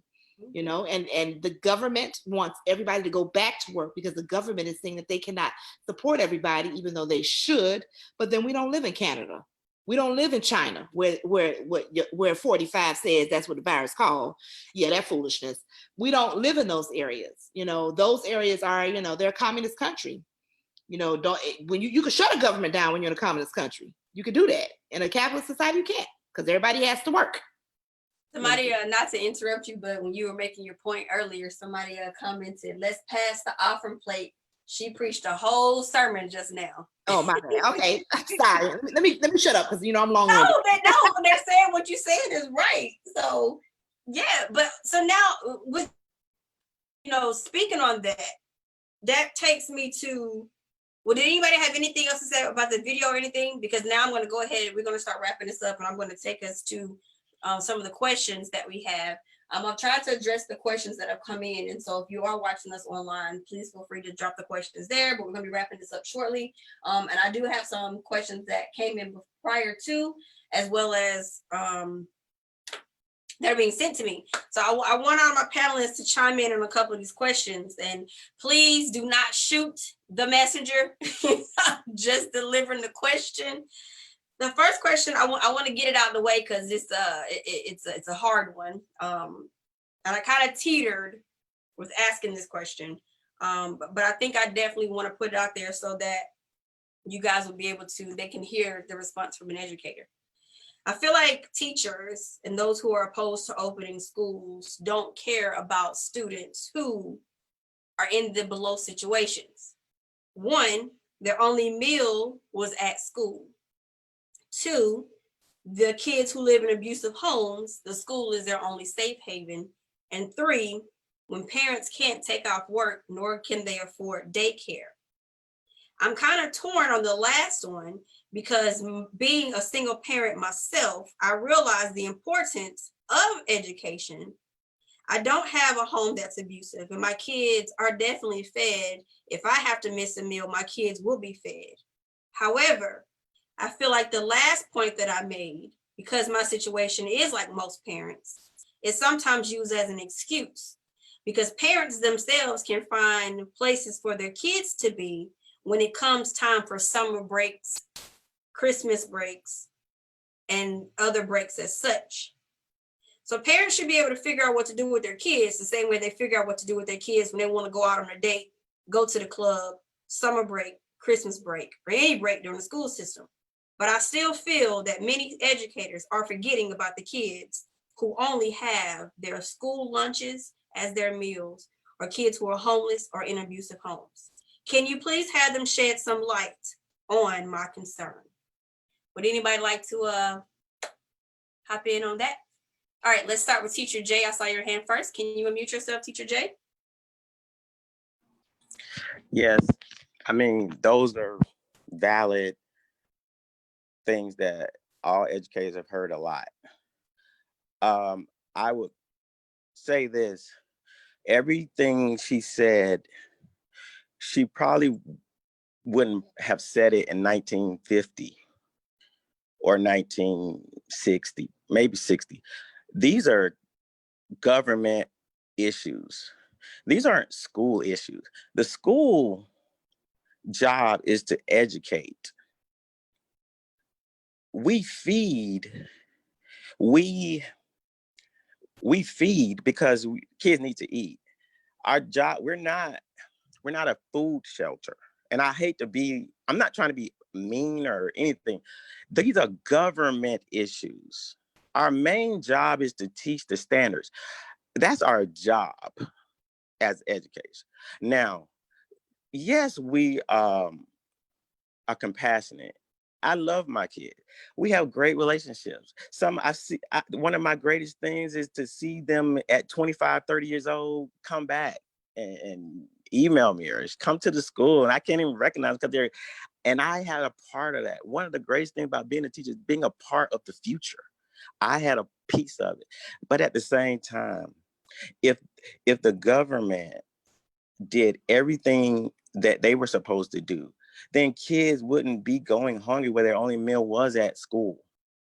So what has happened is the societal problems has filtered into the education and the schools. And now we have these comments, which is not, they're valid, but I would challenge the commenter to broaden her outlook to the society as opposed to just the school as, okay, we're supposed to feed and we're supposed to do this and we're supposed to do that. And yes, we're the psychologists and the police had the same issue. And it's like any public service, police, firemen, EMS, teachers, we all get the same problem because the public just want us to just take care of every issue that really is the government's. And that's all I have to say. Thank you. Teacher A? So I agree with Teacher J. Once again, teachers do more and we are more than what people see. Don't get me wrong, you have some teachers who are just there to check, but overall, teachers were flexible, we're compact, we're there for the kids when they have emotional breakdowns. We do a lot. We play different roles and we put on a lot of different hats. And I totally agree that it's not the teacher's job to feed the kids. I mean, I've fed kids out of my own pocket. I've done countless things. And I will say in my district alone, we have provided where the school is still set up where they could come pick up lunches on different days at different stations.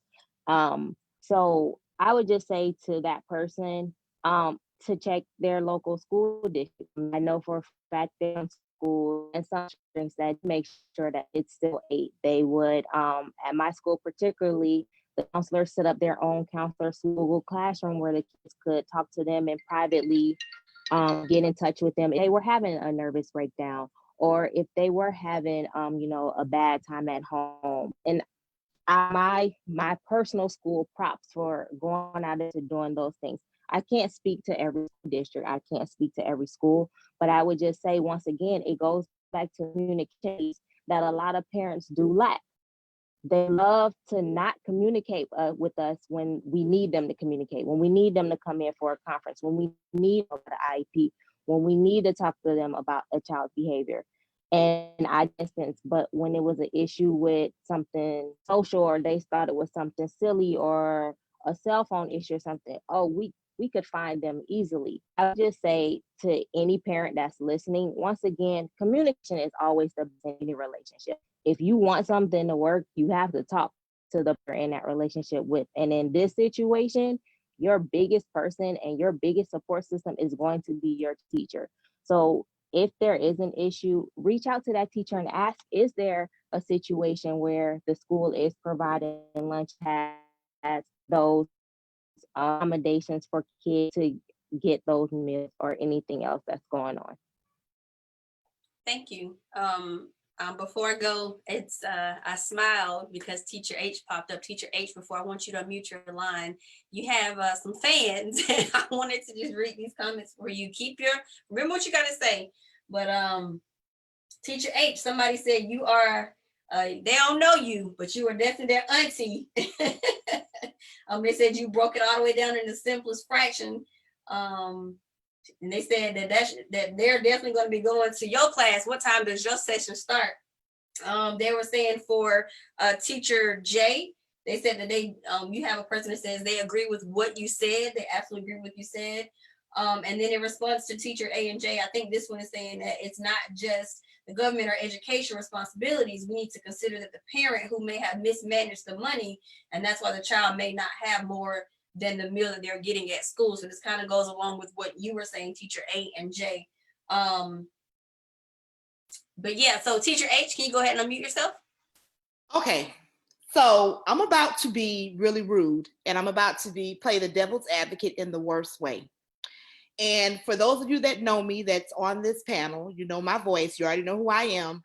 I come from the deep South. I come from Miami, Florida. A lot of things happened when I moved up here to the GA. I will say this, and I'm a lot older than most. I will say, if you cannot afford to have children, do not have them. That's one thing I'm gonna say. We believe that kids do. We know for a fact that there are plenty of children out there in poverty in these Title I schools, that the only meals they get is that breakfast and that lunch that they serve in that cafeteria. A lot of school districts up here at the end of during the mishap of us closing schools in the quarantine, they provided meals for these students. Okay, so hats off to them. Okay, and I'm not saying that every parent is not able to feed his kids, but it's a lot of kids that we know come to school with $130 pair of shoes on. They get free lunch, but you can't afford paper and pencil for my class. But that's okay, because I'm gonna give you paper and pencil, because I understand about the miseducation and the misdirection of Black folk. I understand that. I will say this, with the issue of the kids that are being abused at home. We do not speak up enough about abuse, whether it's familial, whether it's a family friend, whether it's somebody in the neighborhood. We have to be on our guard. We must always protect our children. We have to put forth that type of energy. The same energy that you put forth the waiting outside overnight for a pair of J's, you need to put that same energy towards figuring out who your kids are, what they're doing when you're not in their presence, and who you're leaving them with. So we have to be conscientious about this, and conscious as folk, as our community. We lack that sometimes now. I will be the first one to say that.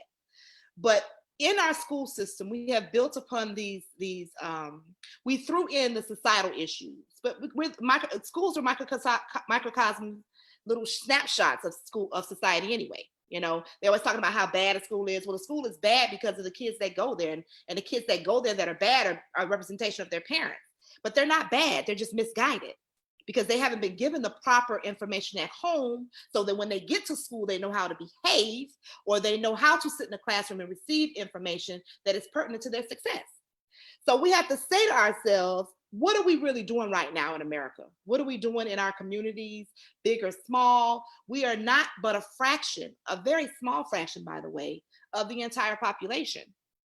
So we need to say to ourselves, how do we protect our kids that don't have enough food, who have issues at home with being abused, those kids that have mental issues that are not being addressed, and that we leave them home because that's where they should be if they're not in school, they're going to have other issues. And us closing the schools is going to exacerbate that problem that we did not put there in the first place.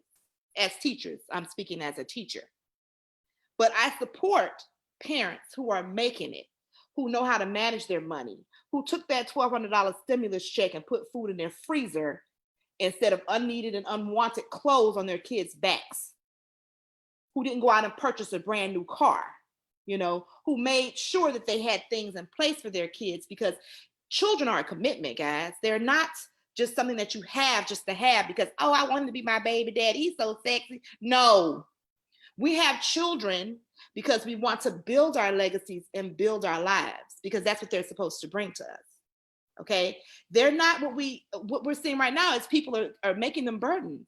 And that's why we get all this flack about, oh, schools need to feed the kids. They got to make sure the kids not being abused. Well, let me put this out there.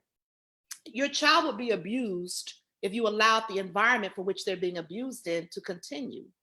We hear too many stories on the news about older cousins taking care of kids because mama got to go to work. And I get that, but do you know who's taking care of your kids? Okay, so there's a lot of other factors in there, like Jay and A stated, that we really, in all honesty, have no control over. So as a teacher, I take offense when somebody tells me that if I don't have a child in my face every day, that he's going to be abused and he's not going to eat. I take offense to that. Because even though he is my child in class, in theory, when he leaves my room and everything that I've instilled in him is going to get dismantled when he gets home, because I'm not his mother, and that's all I have to say about that. Okay, I'm sorry. That's all I got to say about that.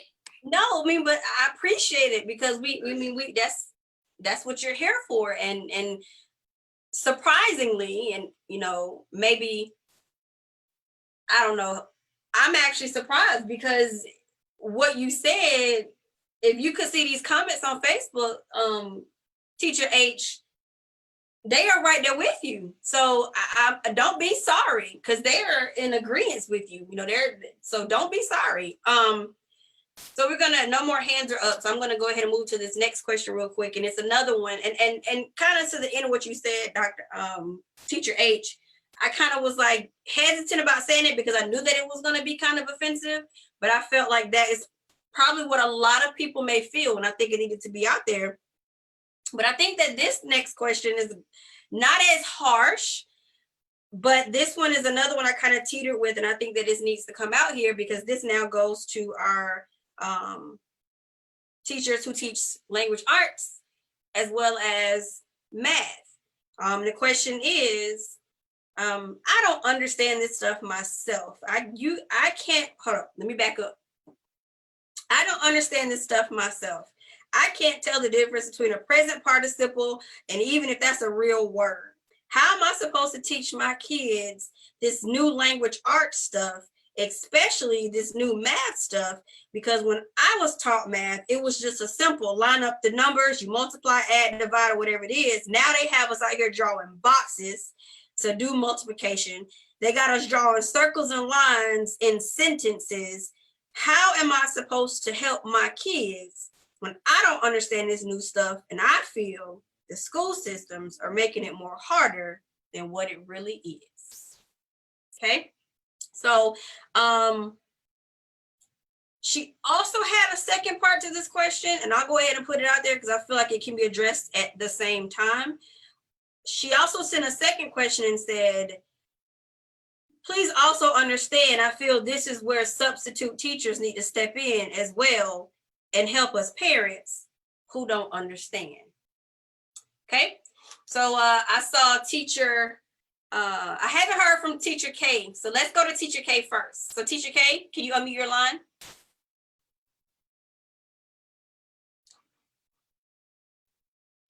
Sorry, it took me a minute.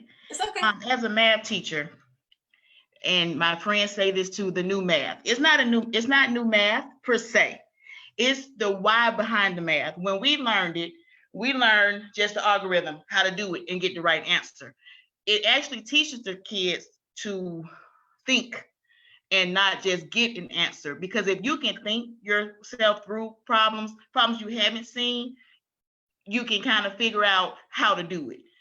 And I don't know, parents think they're totally alone in virtual teaching. It will be a teacher teaching your child and providing resources for your child. So they're not totally alone. And I don't know why, if their school is just putting them out there and not giving them anything, then that's a problem you need to take up with the teacher and the school. But the teacher should provide resources, and if they need one-on-one, provide that. But it's not new math, it's just why. I couldn't tell you why I got the answer or what the answer meant. But as they move on through middle and high school, when the math get harder, they're able to think. And we know it's hard to teach kids how to think. So now parents are frustrated because kids don't know how to think on their own. It's always given to them. So now you have to think about it. So that's my 2 cents. It's not new math, guys. It's not. I promise you. So Teacher K, there's a comment that came in while you were talking, and she said, listen, it's the parents' job to understand what's being taught to your children. Yes, it is. So they will have to get in there with the kids and learn as well the new math or anything that's presented to the child with the resources the school providing. And I don't know about recording the Zooms or Microsoft Teams, so you can go back with your child to understand yourself. Because if you do teach them the old way, they're not going to understand how to do the math. Absolutely.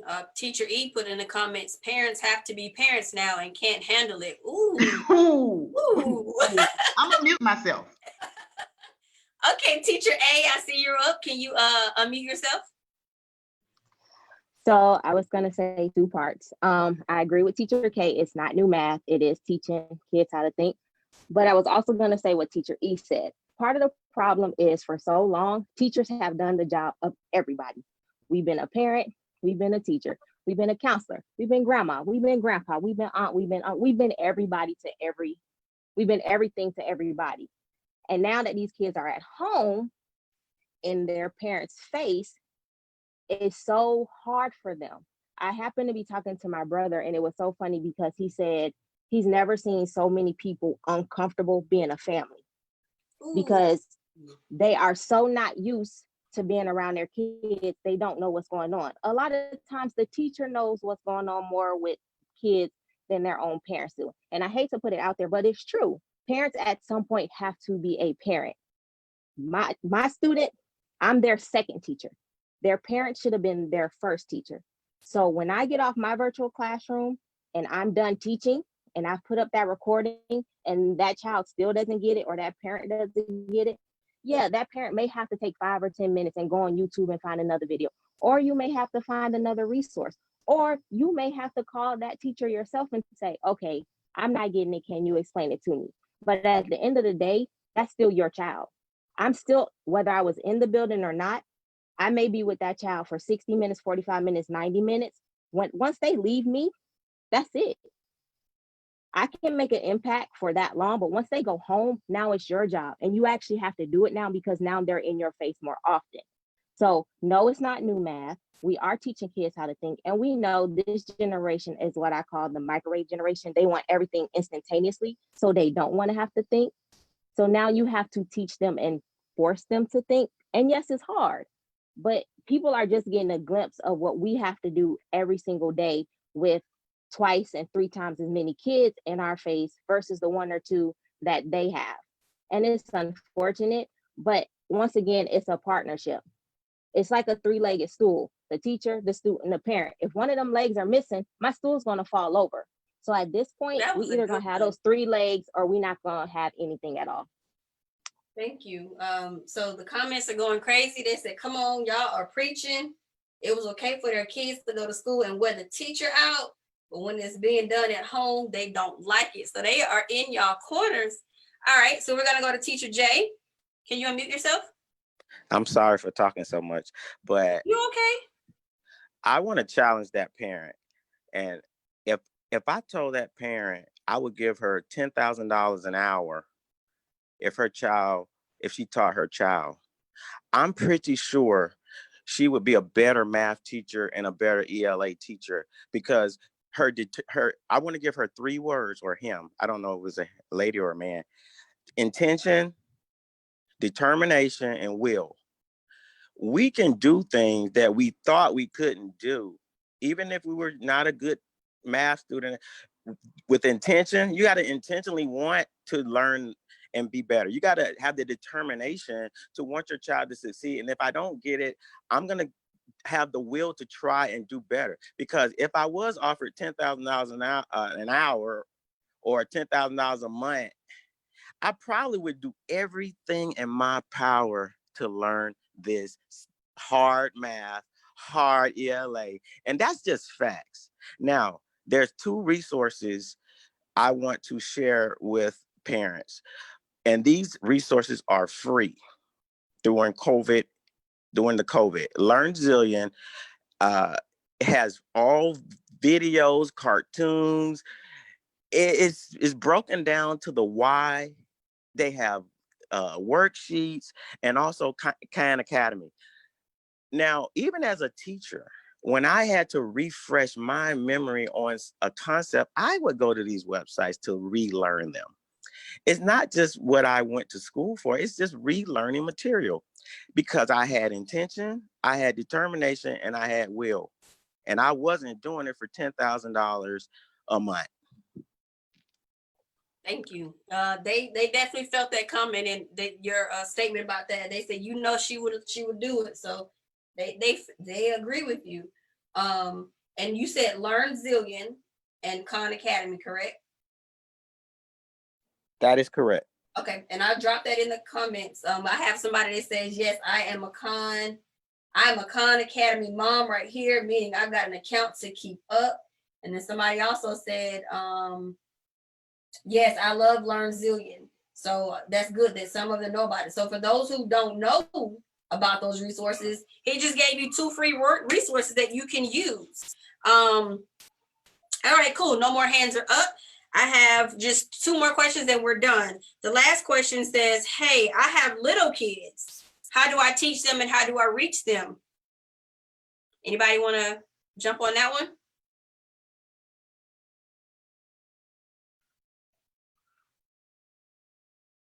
Teacher A? So once again, I haven't been in elementary for a long time, but I do know in elementary, it's all about rewards. And I have a little one of my own. And so I understand how just positive feedback and positive reinforcement work. So even if you have to say, kindergarten, for example, okay, I need you to learn these 10 sight words by the end of the week, and then figure out, make a chart, and every time they do something, give them a sticker and tell them that after they have so many stickers, they have extra iPad time or whatever. But once again, it also comes back down to knowing your child and knowing what works for your child. There's not a one size fits all solution to every child. You have to know your kid. You have to know what type of child you are working with so you can know how to positively reinforce them. And yes, if you're frustrated with them, then just think how we are. The only difference is, yes, we've gone to school and we've learned different techniques, but as a parent, you can also learn those different techniques. You just have to remember, every child's not going to learn the same. So if you have 2 children and child A gets it automatically, but child B doesn't, then switch up for child B and figure out what child B likes. Maybe child B can't sit for 15 minutes. Maybe he can only sit for 5 minutes.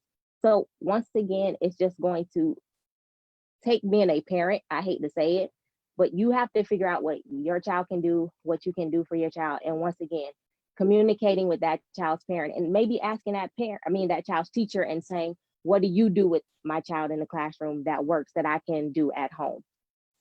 Absolutely. Thank you. And somebody put in the comments ABC Mouse, and I 100% agree. When my first daughter was younger, she stayed on ABC Mouse. So there are different tools and things that you can use for little kids. ABC Mouse was one for me. And then there is, I cannot think of the one I would get with her, but it's something Passport, and they send different things each month. You're right. But it's something with passports, and they send different things and you go over with them. And Teacher Jay just said, I wanted me to mention to all of the parents out there, if you have a store called School Box in your area, that's where a lot of teachers go get their resources. So you can stop into that, School Box or any other type of school stores that sell school supplies that teachers can go get. Amazon is like my best friend. I'm telling you, I order everything off of Amazon. My daughter is not here, but I bought her she's going to 5th grade. I bought her a 5th grade preparatory workbook off of Amazon, and she does something out of that each day. And here's the cool thing about things like that, guys. If you don't know what the material is, just like you can get on your phone, you can Google when the next movie come out, like Teacher H was saying about the next shoes come out. You can get on your phone, you can Google these different resources, Google different topics. If you don't even know how to say a word, you can Google how to pronounce and type in the word, and there's a video that'll pop up and it'll tell you what to do. And you can, there's different resources. But in those books, that book that I bought my daughter for Amazon, and many different books that I bought her over her years just to help reinforce what she's learned, in the back of the book, there's an answer key. So as you're checking the work, just look at the answer key. You can type in worksheets online, 5th grade math, and it'll come up with different worksheets. And then 9 times out of 10, it'll have an answer key right there. It may be a situation where you may not know how they got the answer, but if they got it wrong, then email your teacher and say, hey, this is what the problem my child had. This is their answer. This is the answer key's answer. We couldn't figure out what they did wrong. Maybe the teacher will help you. Last question, and then we're gonna go ahead and wrap it up. And this one is for my high school, older, I say high school, but it could even potentially be college age kids. The question that came in, it says, I feel for me, it would be easier if I had younger kids. I have a high schooler. I have 4 kids. I have an upcoming senior who I hate this is happening because they can't enjoy their last year in school normally. I have an 11th grader. I have a first year, he had them back to back. I have a first year college student, and I have a 3rd year college student. Trying to convince them the importance of doing what they need to do is a struggle because they already think they know it all, and they're so close to either one getting out of high school or they've already entered into college. From this standpoint, does anybody have any suggestions on what I could do to reach the older kids? Anybody in that situation?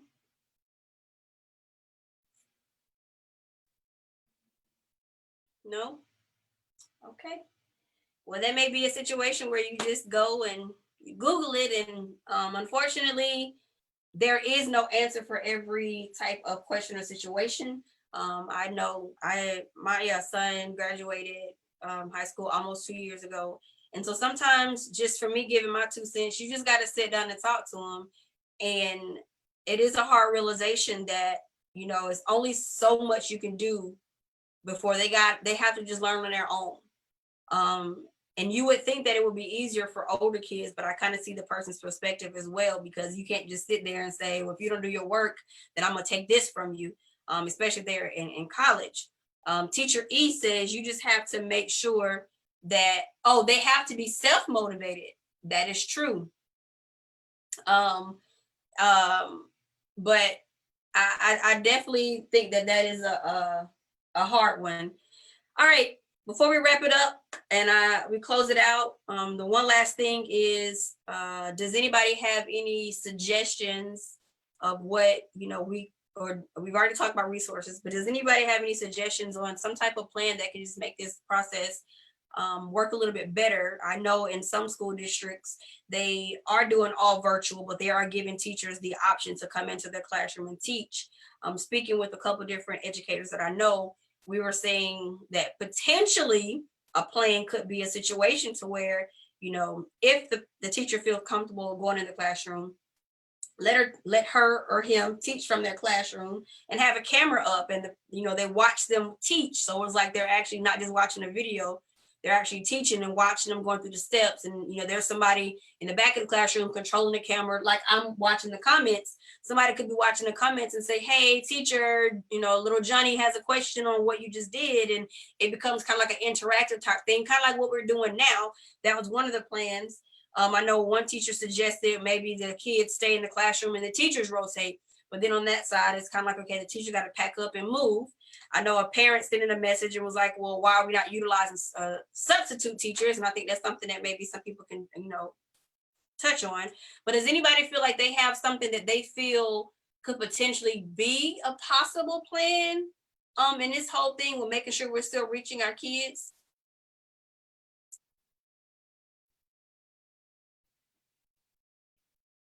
Teacher Jay? Yeah, for the virtual situation, if you're a parent, especially with younger kids, I would suggest make sure you have rituals and routines every single day. They should be getting up at the same time. They should put their clothes on. Do not let them have virtual school in their pajamas. They need to mimic the day as closely as possible, have lunch at the same time, and they need a recess. If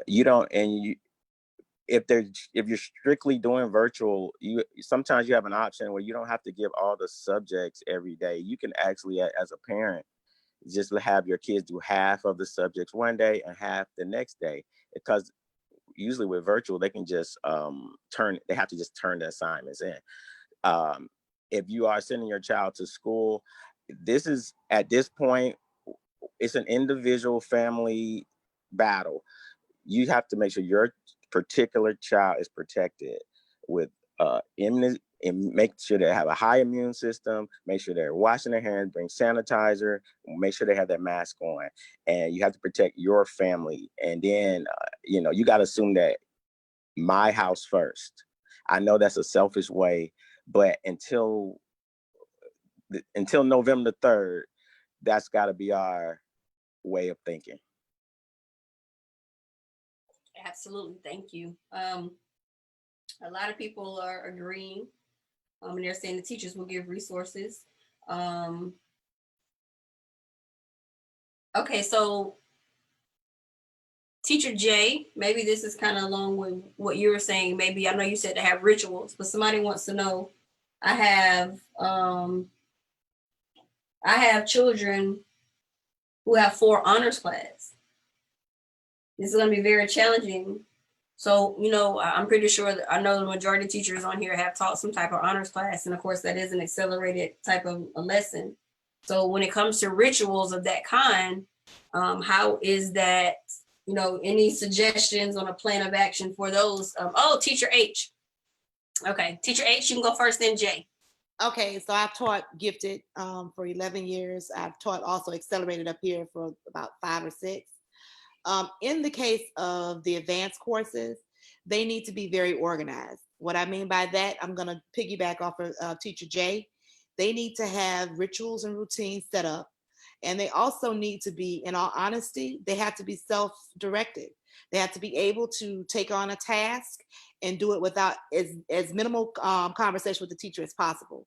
But, they have to build up to those skills, depending on which level they're in. Generally in elementary school, we try to build them up to that because, they're pulled out. In most elementary schools, they're pulled out for program challenge. That's what they call it up here. But they're pulled out and they're taken somewhere else and they're brought back to the school. But those kids in some forms are very self-motivated. When they get to middle school, it becomes a little bit more because they've been gifted for so long, they think that it's going to be easy. And then they find out that they're only gifted in certain subject areas. But they place them in all of the gifted courses because, we need the federal dollars. So that's to mention FTCE. So anyway, with the parent, I always tell a gifted parent, please, even though you think that they're gifted, they still need guidance and they still need structure.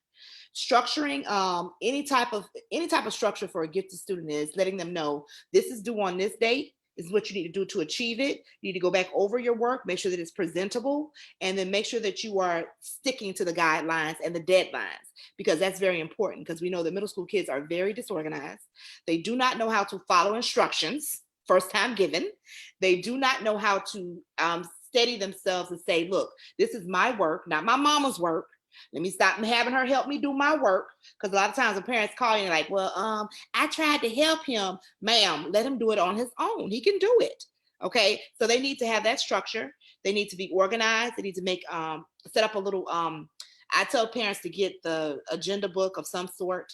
You can find it at the dollar store, and have them set up what they're going to do on one night, how long they're going to spend on one concept, how long is it going to take them, how are they going to quiz themselves, make a lot of flashcards. Flashcards help y'all. It helps with elementary school kids. It helps with middle school kids. It helps with high school kids. And it damn sure helped my daughter get out of college the first time. So, you know, they do work. So the little things, you know, just make sure that they're focused and that they have that structure, and just set it up like that. That's the only thing I can offer for any type of kid, whether it's an accelerated kid or a kid that's struggling or just our basic proficient children. Those really do help. Those little tidbits about keeping them structured and having them focused and organized. That helps a lot. Thank you. Teacher Jay? Okay, I really feel for you with the 4 kids. The good news for you is that they are all gifted, exceptional, which means that they can pick up concepts quicker. Typically, it takes a gifted student 2 to 3 tries to pick up a concept. I'm going to give you a couple of words, teacher words, but I'm going to try to help you. One thing you're going to have to do is formative assessment. And that basically just means checking. You're going to have to systematically check what they're doing. You may not know what they're doing, but you can check let me see what you did today. You have to have a check system where every day you give them, even if it's just having a summary of asking your kids, what did you do today? And explain it to me as if I don't know, because you might not know. And if they can summarize it, then you know they're getting it. If they can't summarize it, then it's time to pull out some resources and videos. The other thing I want you to understand is this phrase called productive struggle, meaning it's okay that your child doesn't understand. It's struggle. It's a productive struggle. It makes them stronger. It's like lifting weights. It's gonna hurt. It's painful, but eventually you will get used to that struggle. And your children, by letting them struggle and tassel with problems, they will get better. And the third thing I want to say, positive incentives. My greatest trick that I have is a bag of candy. I mean, it's not that hard. Now, for your students, you may have to do something else, but human nature, we do things for incentives. Positive incentive, not negative. You get more out of a person by giving them something positive than a threat. So I would just do those 3 things. And like I say, don't underestimate, because your child is gifted, so they will pick it up. Just let them struggle. Thank you. So I don't see any more questions, and we're going to go ahead and wrap this up. I do know that somebody was saying that they're trying to find tutors. Does anybody have any suggestions or resources on how to find tutors in different areas? If I'm not mistaken, the young lady that mentioned this, I think she lives kind of in the DMV area. If I'm not mistaken, if I'm wrong, you can correct me. But does anybody have any information on, like, you know, where someone could actually find tutors? I know it's different now because the tutors, you can't sit down with them. But does anybody have any resources or know different places where she could potentially look to find tutors? No. And Teacher A. I mean, if she's in the DMV area, I guess it just depends. Once again, some schools have free tutoring programs where they can actually get on Zoom with them.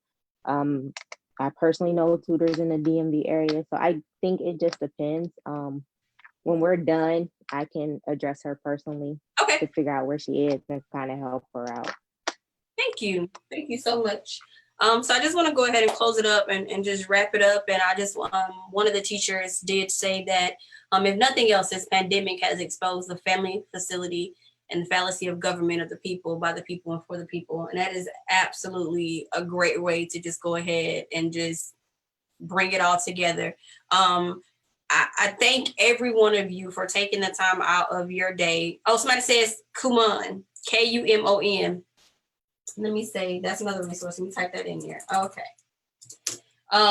But I just want to thank all the teachers for joining me, because I know that this was, kind of put together, and some of you joined me last minute.